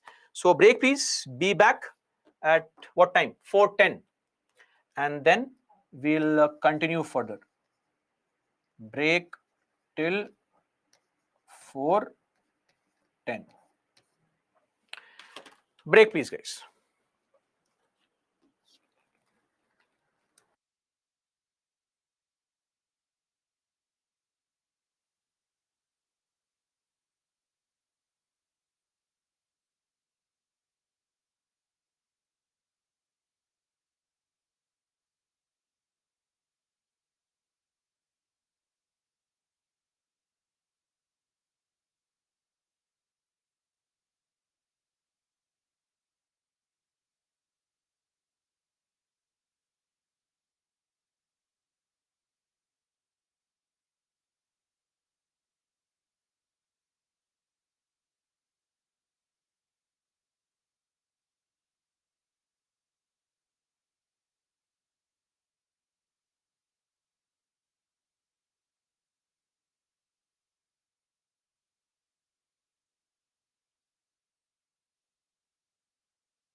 Welcome back, guys.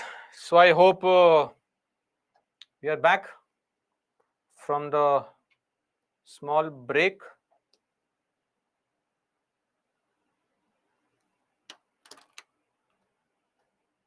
As Nitesh, absolutely Nitesh. See, that's the same thing we want in suggestions as well. When it comes to the devolution of taxes, we want that there should be adequate devolution of taxes at regular intervals. I'll share some information with this in this regard with respect to 15 Finance Commission recommendations once we are done with panchayats and municipalities on what is the current situation on devolving taxes, or at least devolving funds.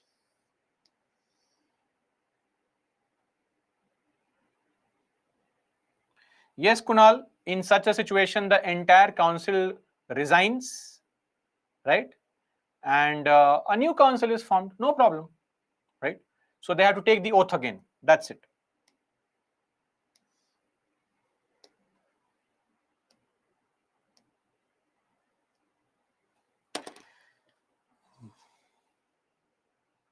Sushmit, why 5-year rotation policy is bad? See, 5-year rotation policy is bad because it's not bad to so as to say it is not providing any incentive for me to perform. Imagine, uh, as an MP, I know that I have to perform or else people will not vote for me. But if I don't perform or I perform, irrespective of my performance, irrespective of how much ties I build with people, I know the next time this seat is going to be open seat for anyone. I will not get a chance to contest only. This is my only tenure. What is my incentive to perform other than some ethical incentive? That is what causes a problem of rotation, because I have no incentive to perform to retain my seat. Because normally women are hardly or rarely given a chance to contest from non-reserved seats.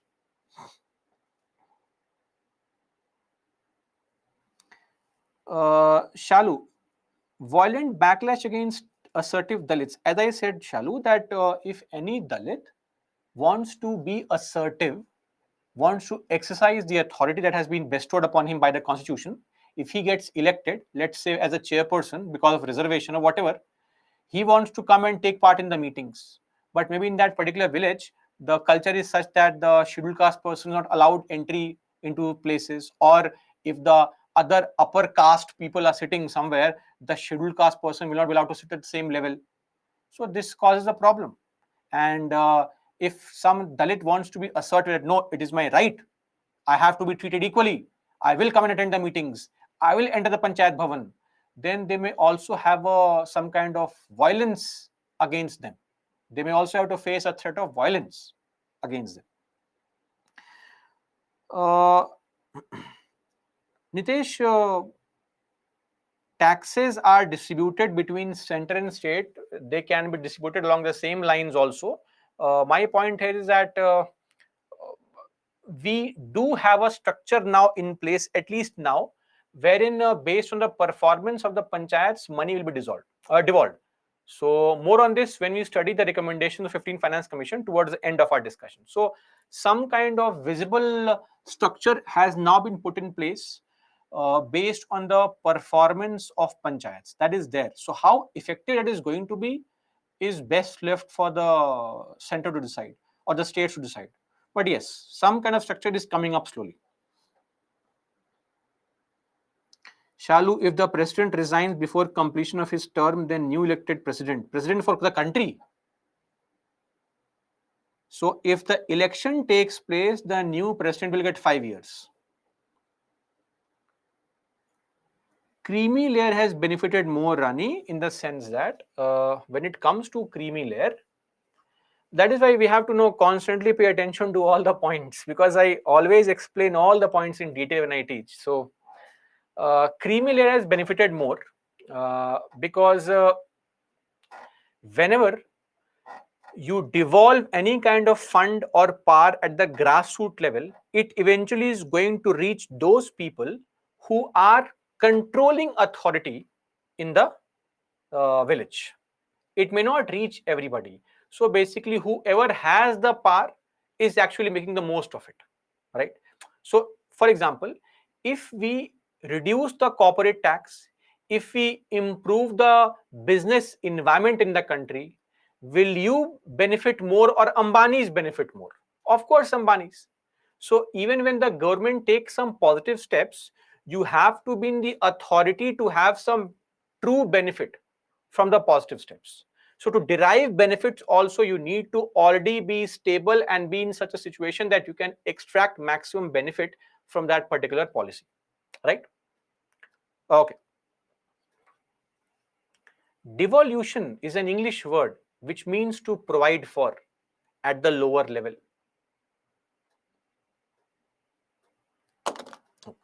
So I believe all queries are addressed.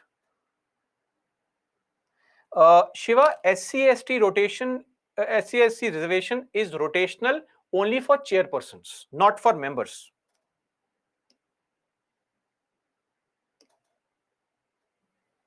Okay, done. Let's come back now and discuss further. No, no, Vishal, there is nothing like a collective responsibility here. That's not there. Yes, Shalu. Government falls, the new government will get remainder period only, right? Now, before you ask, if the VP resigns, new VP will get remainder, new VP will be elected for full 5 years, right? Okay.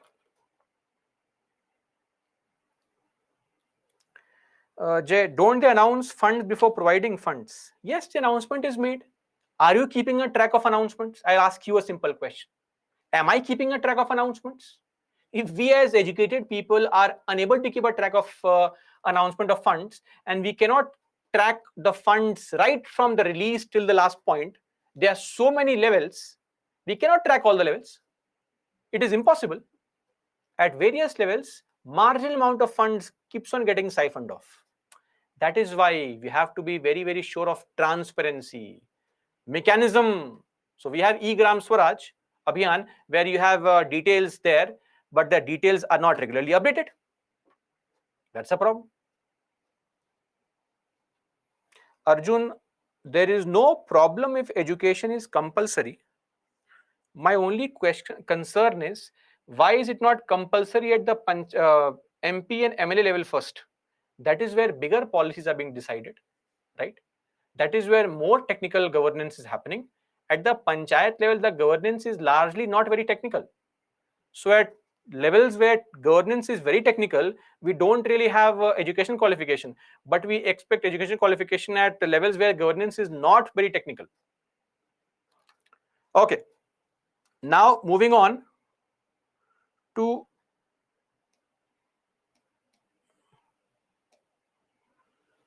challenges with respect to women. Now, before we understand the challenges, let me also give you a viewpoint on impact on women. Some positive steps that have been taken with respect to women. So, what has been the impact of the provisions on women? So as to say, a positive impact. What has been the positive impact? Number one, increase in representation. Now 46% of the elected representatives are there as women, and we are along the lines of countries like South Africa, Australia, UK, Sweden, Germany, where women command almost 33 to 50% in these political posts. Secondly, and see, I'll tell you frankly something. You're all preparing for this examination, but you must have seen recently say in the case of Annamalai or so many such IAS officers or IPS officers who have left their job and joined politics. The real power in this country lies in politics, the politicians. You'll understand it not right now because the movies constantly showcase, oh, CM, your chair is only for 5 years, I'm permanent. It looks very nice, right, in the movie. But in reality, the real power lies in the hands of politicians in this country, right? So, when you empower somebody and make them a part of the political group in the country, that's when true empowerment takes place. So, that is where the effective empowerment is happening.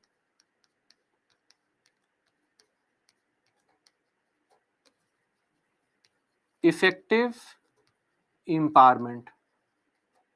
Number three, when more and more women are getting elected in panchayats as a mukhiya, sarpanch, pradhan, you will find that the women are turning up more in gram sabha meetings also. Increase in women's participation in the gram sabha meetings. That is also happening. Then, see, you will find that since women in the rural areas, they have largely been facing some typical issues because they are the ones who are caring for the family. I'm not sure currently caring for the family is seen as some kind of very low level job in the Western countries, whereas it's a very important job, caring for the family and managing the family, right? That is how the West is. They have gone completely crazy. Anyway, so women who largely run the household and care for the family, they normally face certain problems like health, drinking water, sanitation.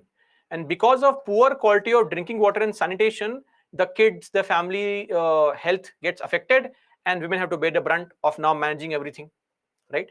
So they are very deeply associated with such kind of issues. And such issues of health and sanitation are very close to women's hearts in the villages because they are facing a direct impact of poor quality of sanitation. So we have found that the moment you see any women sarpanch, they start taking a lot of positive steps towards maintaining hygiene, sanitation, etc. Not to say that men are unclean people. Men are also clean people. We are clean people. But women are taking more steps in such directions. Okay. Increase in spending on health, sanitation, etc. by women headed panchayats. And not just this, the same women headed panchayats you will find are also taking a lot of steps into eradicating social evils. Focus on eradicating social evils. For example, dowry, child marriage, right? Such things. Prohibition of liquor. So things like dowry,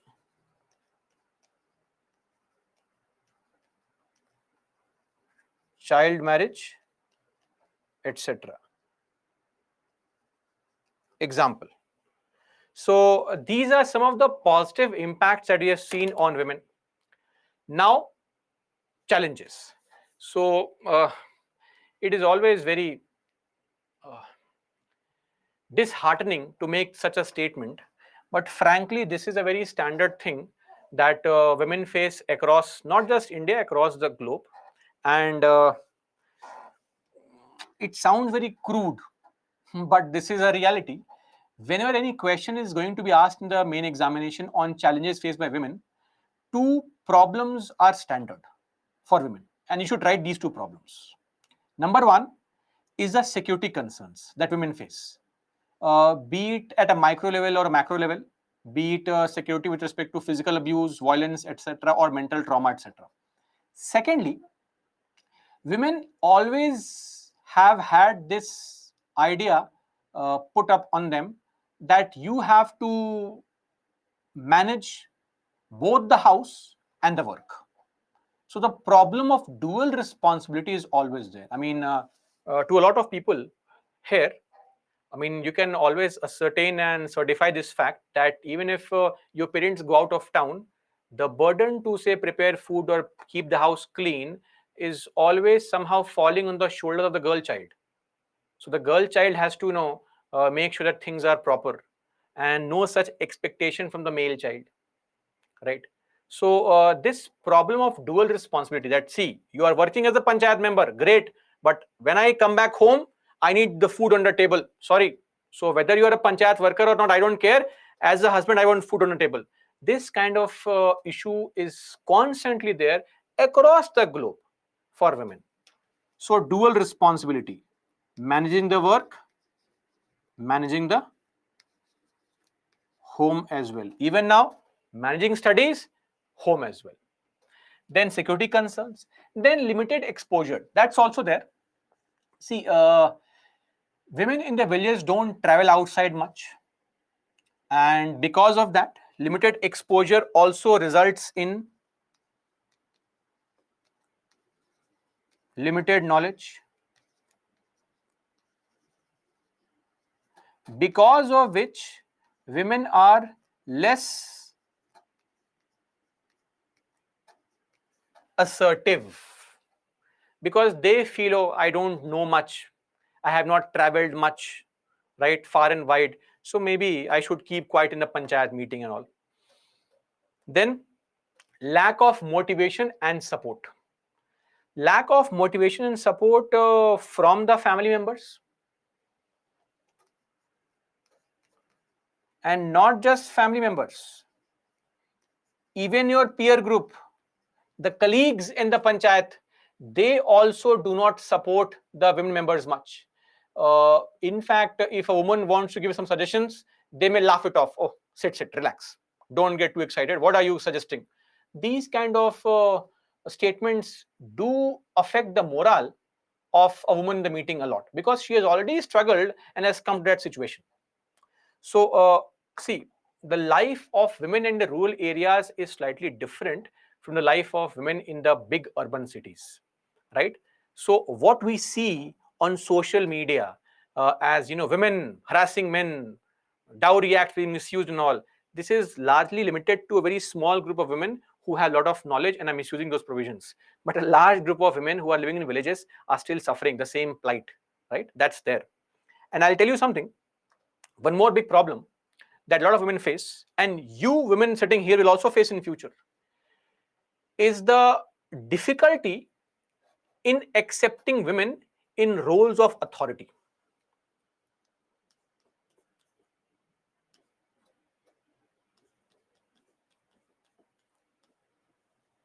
Difficulty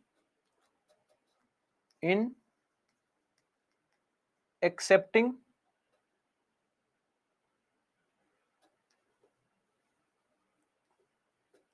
women in role of authority. So, to give a simple example, some services have this at a very large scale, say police service and all. Now, see, I don't want to undermine anybody, but please understand, you sitting here are attending a lot of high funda classes on ethics, social justice, polity. You know the constitution now, right? You will know the issues faced by a lot of communities, etc. You will have a wider gamut of knowledge, and that is the expectation also, right? You are referring to various books. You have a very wider social circle. You will go to Labasna, get trained better. But please understand, people who enter the service at the level of say constable, etc., they don't have this kind of open mindset, so as to say, right? Their mindset is hardly largely restricted. So if they see a woman suddenly as an SP, they may not be very appreciative of it. They may feel their, as Zakir Khan says, male ego will get hurt very quickly. Now, of course, in the police, there's a very strict hierarchy. You can't challenge the authority of a senior. So what will you do? If, let's say, I have to take an order from a woman, I will go and ask her senior. I'll go to DIG and say, sir, madam is saying this. Should I do it? So hereby I'm trying to, bypass your authority and say, see, I, after all, I'm agreeing to a DIG, not to you. So this is a very genuine concern that women still face. So, and the panchayat will also, if you're a sarpanch as well, most of the times the members there may not take you seriously because, again, that impediment in the mind is there. Oh, acha, woman, she'll teach me how to do things. So that is there. And that's a sad part.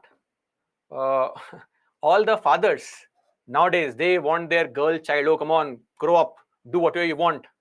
I wish all these fathers give the same kind of liberty that they give their girl child to their wife also. So that is the sad part, right? That the current generation of fathers who are there, they are willing to give the same liberty to their girl child, but sadly they are not willing to give the same liberty to their wives. That is a very unique kind of hypocrisy that is plaguing our society. And then eventually restrictive qualification. See, a very simple example. Restrictive qualification impacts women more because literacy rates are lower in case of women, especially for SC women. I'll tell you, one NGO suggested after collecting data that the moment the educational qualifications were brought into picture, 68% of SC women became automatically disqualified to contest elections. So restrictive qualifications affect women way more than men. Think of a two-child policy. Very simple example. Two-child policy. Now tell me frankly, and forget your opinion, I would prefer quoting economic survey report of 2017-18 only. Economic survey, government's document. There was a proper chapter in economic survey just 4 years back, which stated that there's something called sun meta preference in the country. Don't we know there is something called sun meta preference? Have you seen those families where you have 3 or 4 girl children and then one kid, male child? That's when the family stops. Because you have girl children, no problem. Thankfully, we have come from that stage where we were killing girl child, so now it's okay. But everybody wants a male child because my family history and legacy has to move forward, right? As if it is some Prithviraj Chauhan's legacy and all. But anyway, so that is a problem. That is called sun meta preference. The family keeps on forcing the woman to bear a child unless she gets a male child. And especially in rural areas. Do you think woman has a right over her body on how many kids she can reproduce? No, no, no. Family controls it. So you are penalizing the woman in the rural area for something over which she has no control over without understanding the social dynamics in the rural areas. So that is why Supreme Court has a lot of problems in its understanding of the societal structure in our country. When you give all these arguments and accept all these qualifications, you are inherently plagued by the colonial mindset only, that you don't understand the social construct of the country. So your judgment should also have some kind of understanding of the local issues and concerns. So these kind of disqualifications have affected women more. And frankly, tell me something. I mean, we have seen all these provisions and impact, such drastic impact, but the representation has not translated at higher levels. That's a very big problem. This representation at the rate of local self-governance has not translated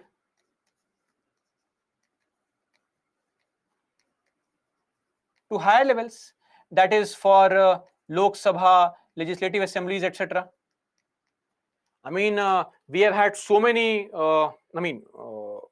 discussions going on that along the lines of panchayats and municipalities, why don't we extend reservation in the Lok Sabha also, Vidhan Sabha also? There are politicians are silent. I mean, if you're a woman here, your first question to any politician should be, who talks about women empowerment, what are you doing about the pending 108th constitutional amendment bill, which provides for reservation for women in the Lok Sabha, one third? Then we can have a discussion further.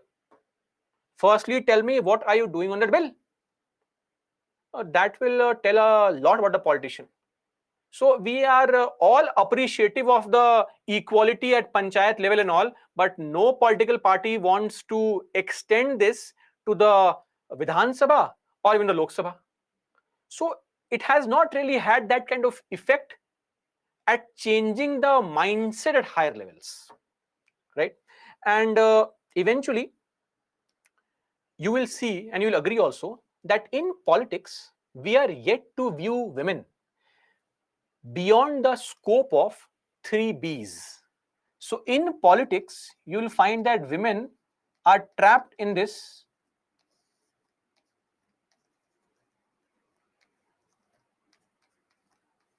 three Bs only. BV, Bahu, Beti. You can also add Behan. So every woman in politics needs to have, or you will try to find out some association at whose wife is she, whose mother is she, whose daughter-in-law is she, whose daughter is she. I mean, look at all the politicians who are women. See, don't quote, say, Mayawati or Mamata Banerjee and all. They are women who have broken the shackles and have risen to greater heights. These are exceptional women. I mean, whether we disagree with their politics or not, but we have to accept that these are rare cases where some woman has broken all the shackles of challenges and risen to greater heights. But most women, look at Sonia Gandhi. This lady was single-handedly responsible for defeating Atal Bihari Vajpayee's government. It's not a small feat or achievement. Please understand. We may have our own difference of opinion with BJP or Congress, but you have to give where the due is. And but she is yet to come out of that zone of, oh, Indira Gandhi's Bahu or the Gandhi Nehru family's daughter-in-law. Look at Jayalalitha. She was always seen for a large part of her career as somebody who came through the support of MGR, though at one point of time she was giving back-to-back blockbusters way better than MGR, right? So this is a big problem, that we are yet to view women in politics beyond the scope of somebody's wife, daughter-in-law, or daughter. So once we end this mindset, we may be able to appreciate them more as an individual and improve upon the existing situation of women in politics. That is all as far as the issues are concerned. See, Aniket, security concerns basically refer to threats. See, it is very, very simple to threaten a woman when it comes to threats. Or say, if you want to disallow or dissuade women from taking part in meetings, very simple. What strategy is used? Conduct meeting at night, 9 o'clock. Panchayat meeting is happening at night. Now, see, there's nothing wrong in going out at night at 9 o'clock. But please be realistic. In a rural area, no family will allow the woman to go out at night, and the woman herself will not feel comfortable in going out at 9 o'clock at night to attend some panchayat meeting or conduct a meeting in a far off place 20 kilometers away from the village. No woman in rural areas will be appreciative of this, and they won't take part in meetings. Security threats, concerns like physical harassment, abuse, verbal abuse. If she wants to report some mismanagement, verbal abuse, threats can take place. So these are the security concerns that women face in general. Okay. Now, coming to second ARC recommendations, how to improve upon the existing structure. First up, we have actually launched, the Ministry of Panchayati Raj has launched something called egramswaraj.gov.in to bring about transparency. Government of India has launched egram swaraj.gov.in for transparency. Transparency with respect to uh, utilization of funds, transparency with respect to audit reports being submitted, transparency with respect to the construction and the improvement of infrastructure of panchayats, such things. Now, second ARC recommendation, the very first recommendation and a very logical one was this. Under Article 243G, this is meant for panchayats. What is this Article 243G? This refers to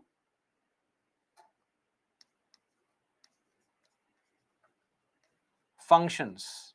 Remember, the state legislature may by law endow the panchayats with such functions. So second ARC said, why may? May is optional. Replace the word may with the word shall, because may means optional. Shall is mandatory.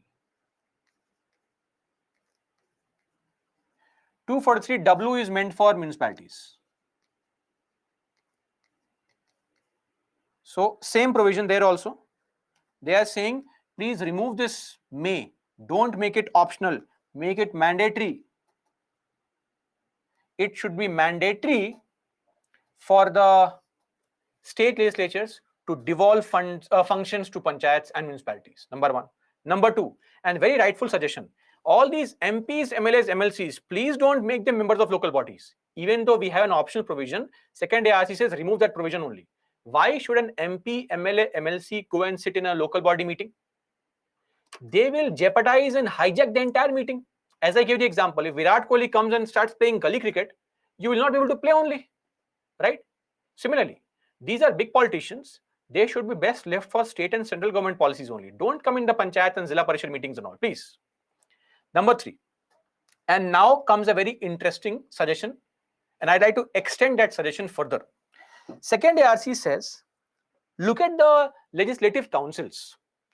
After all, what are these councils aiming towards? These councils are aiming towards what? They are aiming towards representation of MLAs, local bodies, teachers. What is this teacher graduate representation? Rather than this, let's do one thing. Just like Rajya Sabha is the representation of states at the parliamentary level, why can the legislative councils, LC stands for legislative councils, why can the legislative councils not become the representation of local bodies at the state level? Very simple. We should create LCs in all the states and members elected by local bodies only, not by MLAs, graduates, or teachers. What is the point? Let local bodies elect all the MLCs and further add to it, with respect to WRT stands with respect to any proposal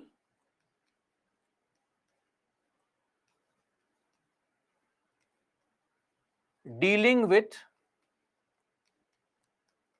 local bodies.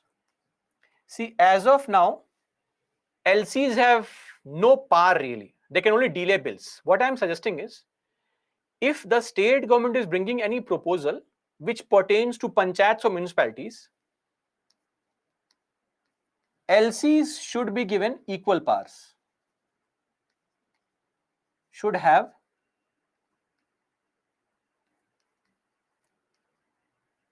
same power as legislative assemblies. As simple as that. I'm not saying make them equal like Rajya Sabha, but at least in those cases where there's a bill, let's say there's some kind of modification being done in the Panchayat Act for anything. For that bill, We want the council to have equal powers as the assembly. That's it. Meaning joint sitting and all should be there.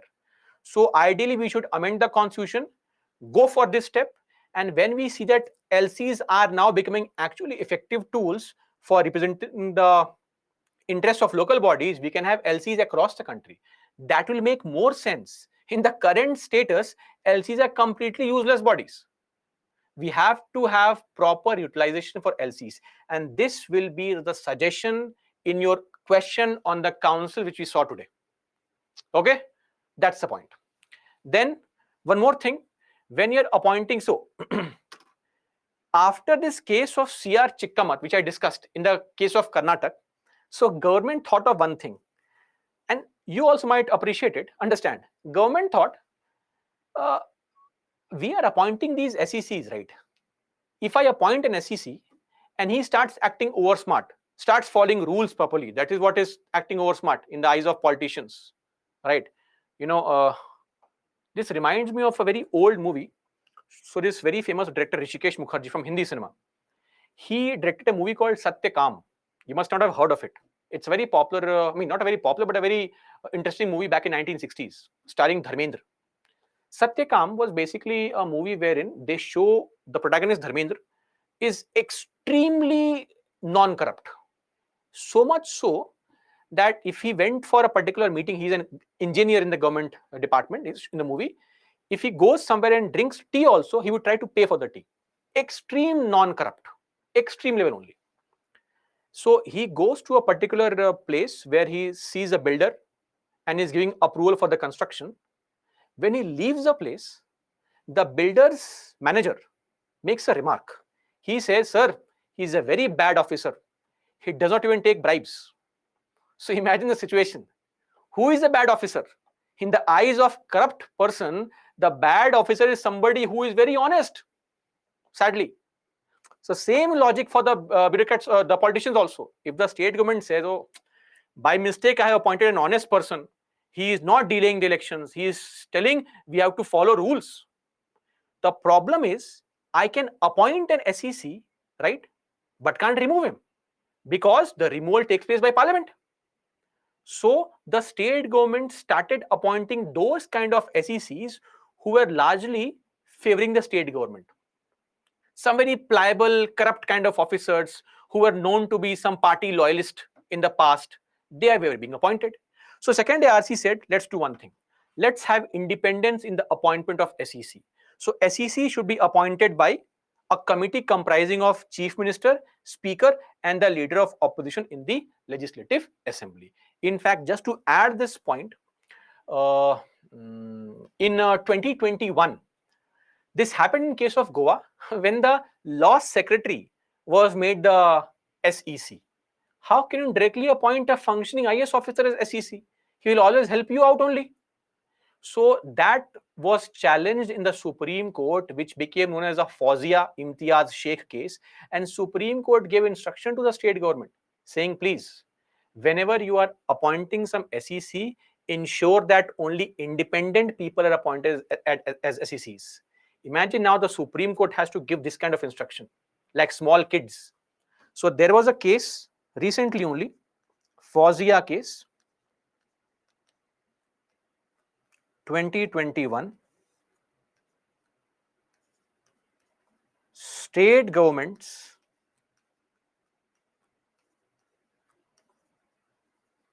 should only appoint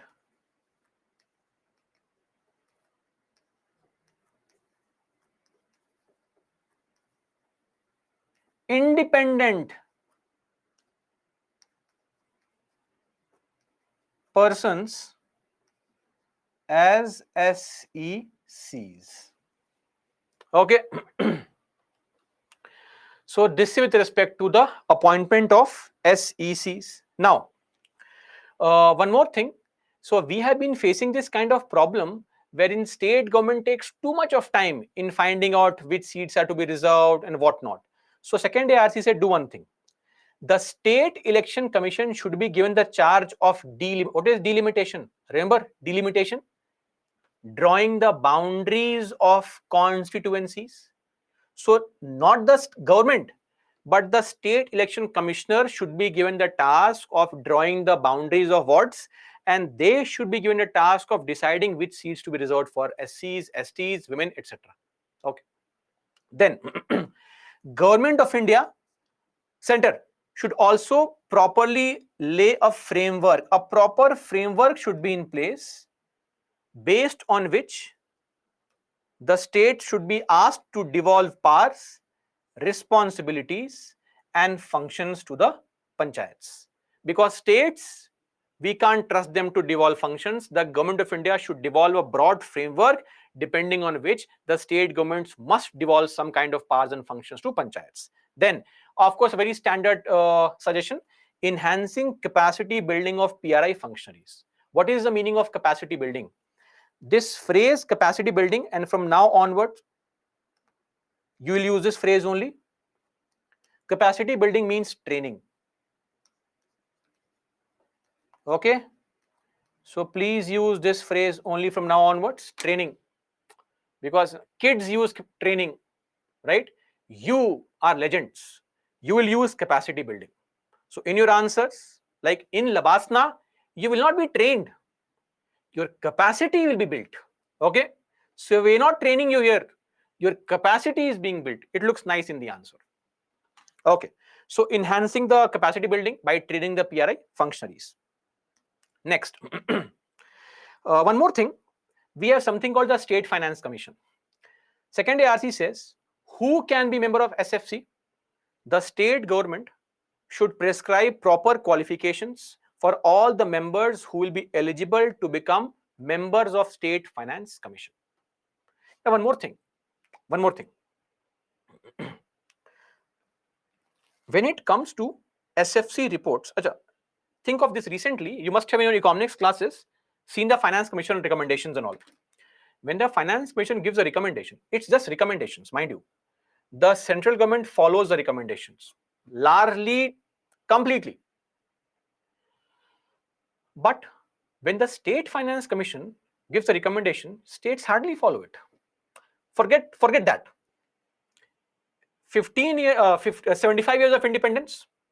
Every 5 years, we have to make a finance commission, 15 finance commissions. Imagine if the central government does not create a finance commission.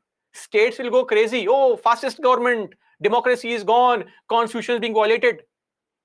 Let us dig deeper and look at whether the state governments have effectively made SFCs or not. 1992, the provision started. 92, 97, 2002, 7, 12, 17. Six situations, meaning 6 SFCs by 2017 should have been formed by every states, right? 13 states in our country had only formed either 1 SFC, 2 SFCs, or 3 SFCs. That's it. Only 4 states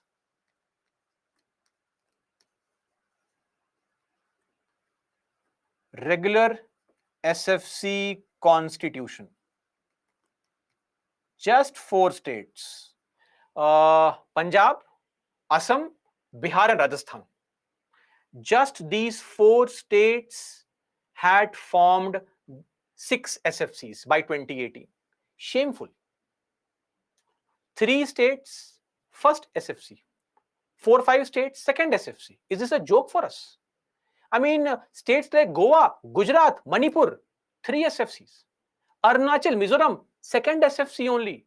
After 30 years, you can't even form SFCs regularly. Finance Commission, don't follow recommendations. At least form the body. They are not willing to form bodies regularly. And then these state governments have the audacity to question the central government. That's the problem. And second ARC also has said, because they've observed, even if SFC gives a recommendation that please devolve this much of funds to the panchayats, state governments will not pay any heed to the recommendation. So what they say is that whenever any SFC publishes its report, say this is SFC report, the state government has to correspondingly publish an ATR. This is SFC report. This is ATR. What is ATR? ATR refers to action taken report. Action taken report. In formal language, it is known as memorandum of action taken, but people normally call it ATR. Second ARC also calls it ATR only. So basically what happens, now I tell you something very important. This happens for every such body. Let's say there's a body called NHRC, the National Human Rights Commission. So every year, NHRC has to give some recommendations how to improve upon the human rights condition in the country. When these reports are given to the president will only table these reports after the government has given its own action taken report. Meaning, let's assume here SFC has given some recommendations. Now, what will the government do? Government has to, for every recommendation, write what steps it has taken to fulfill that recommendation. Or say the government says, no, we are not accepting the recommendation. Give reason why you are not accepting the recommendation. Accepted? Tell us what steps are you taking. Accepted? Tell us what steps are you taking. Rejected? Give reasons why you are rejecting. This is called action taken report. It is actually mandatory for every constitutional body. When you submit the reports in the parliament or the state government, the legislature, you have to submit action taken report. Otherwise, what's the point of submitting report? So, second ARC says SFC report and ATRs must be submitted within 6 months. And I'll tell you, there was a study conducted by IP5B. It said that because of lack of interest on the part of government, average delay in submitting the SFC recommendation or report is 16 months.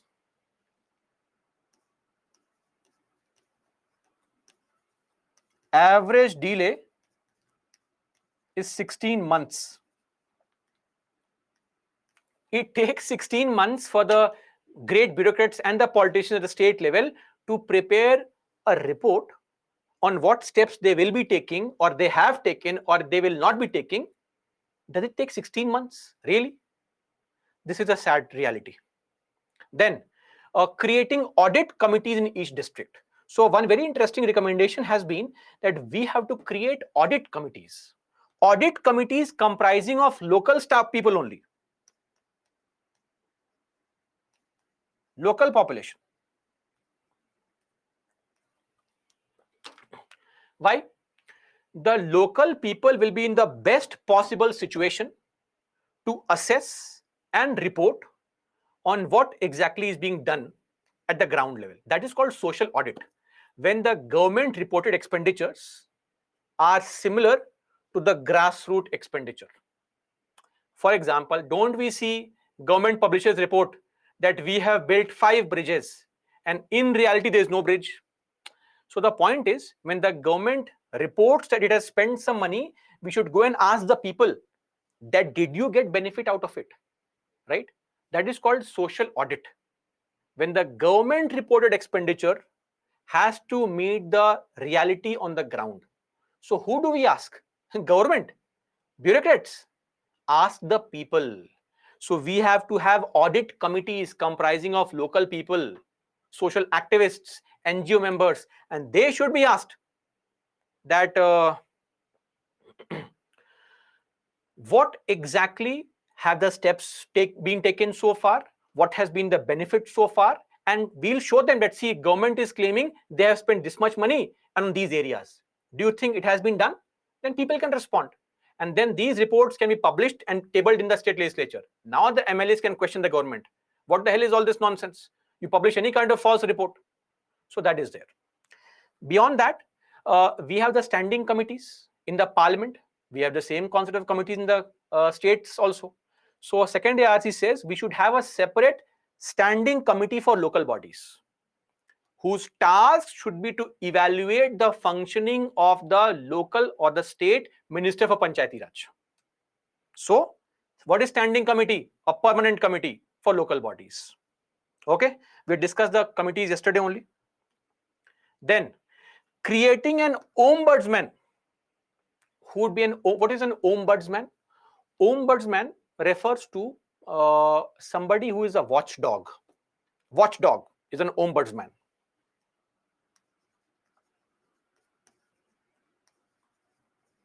Who will look into activities of corruption.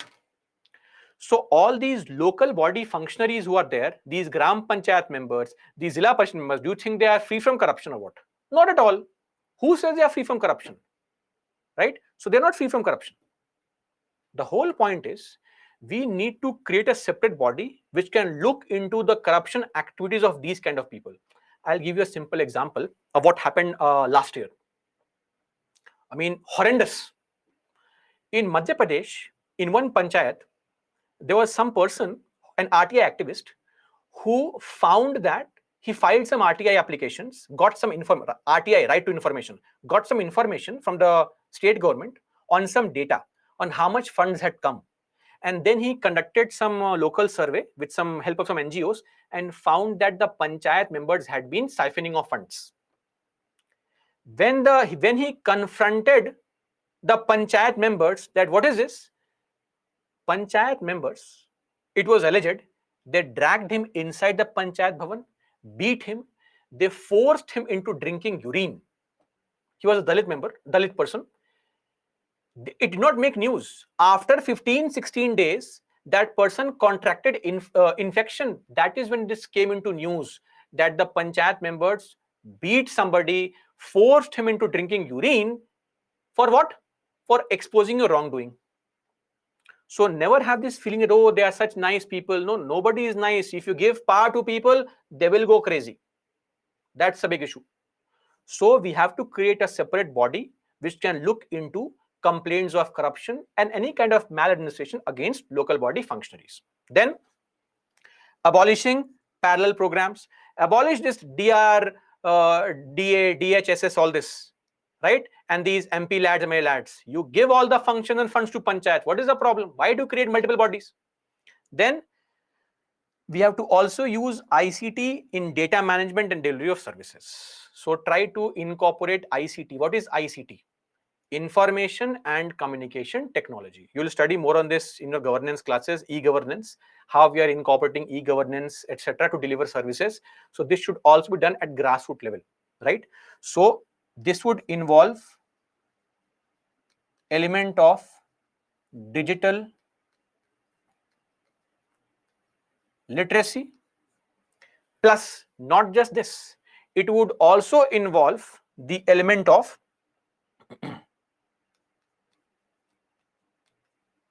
providing e-services. What are e-services? Electronic services. And PRIs should be given a substantial share in the royalty from minerals collected by the state government. So state government gets royalty from minerals by the central government. If there's any mining project in a particular state, center controls it and central gives some royalty to the state government. But are the state governments giving any small part of the royalty to that particular area where the mining project is? No, no, no, not at all. So the second ARC says, please, some royalty should be given to that local area also. So these basically are the recommendations of the second ARC that we need to understand, absorb, and write when it comes to panchayat and the issues pertaining to panchayats. Solve this question quickly.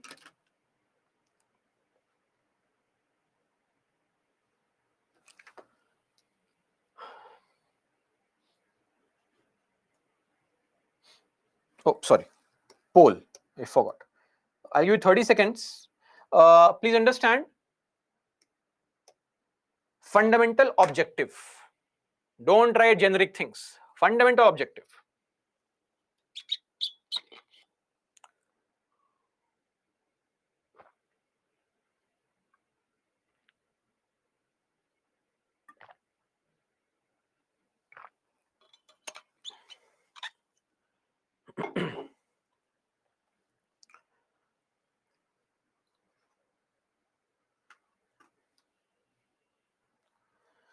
48% marked C. Very good.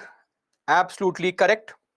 The fundamental objective of Panchayati Raj system is what? So please understand, Panchayati Raj system has two fundamental objectives.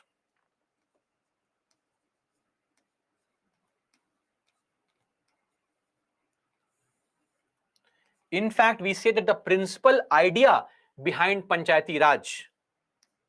What is a principal idea? It is number one, democratic decentralization, and number two, people's participation. So, people's participation and democratic decentralization. See, political accountability is not the fundamental principle based on which we have PRIs. Accountability is good, but that was not the central idea of having PRIs. We wanted PRIs so that people could govern themselves. So, this will not be a part. And also financial mobilization. If the panchayats are able to create their own resources, very good. But that was not the principal idea behind creating panchayats. Okay? So this will also not be a part. Right answer is 1 and 3 C. Great. That's it. We are done with the panchayats. We'll take a break now. We'll be back at leaderboard. What is this? We hardly had any questions today, right? Let me tell you the leaderboard. Lot of you are at the same rank. Okay. Dhaval, Jay, Sayadri, Kishan, Cherab, Siva, Annie John, Yash, Deepak, Nitesh, Neil, Uday, Ashwin, Janvi, 50 points, rank 1. Then we have Nitin, Suvarna, Gulam, Rani Bagul, Saurabh, Suraj Yadav, etc. at 40 points. Okay, so we had 5 questions. That was a leaderboard for you guys. Now, let's take a break. Be back at 5:40 and we'll continue our discussion on municipalities. Very small topic because we have covered everything and the provisions are largely the same. So it'll be done in a jiffy. So be back at 5:40 and we'll continue our discussion further. Shallow delimitation and reservation of constituencies by whom, if not SEC? Government does it. No, we want it to be done by SECs, right? Government does it right now. Suvarna, sir, could you please repeat 4 states? 4 states. Okay, the SFC report. Those 4 states are Bihar, Punjab, Rajasthan, and Assam. Bihar, Punjab, Rajasthan, Assam. Okay.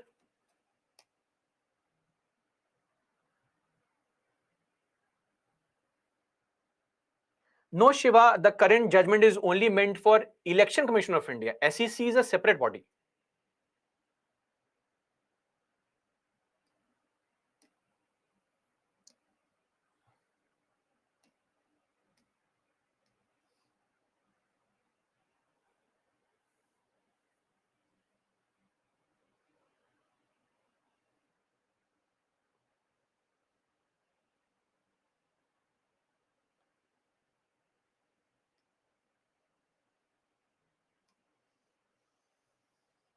Okay.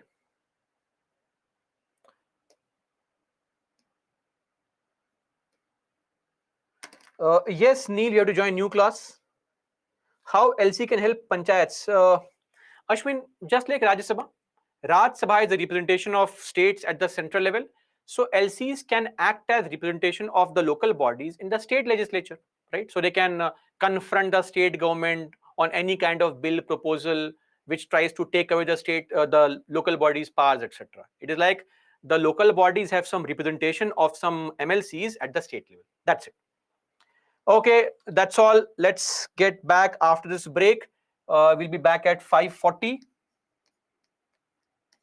for the third and final session for the day. Break, please, guys.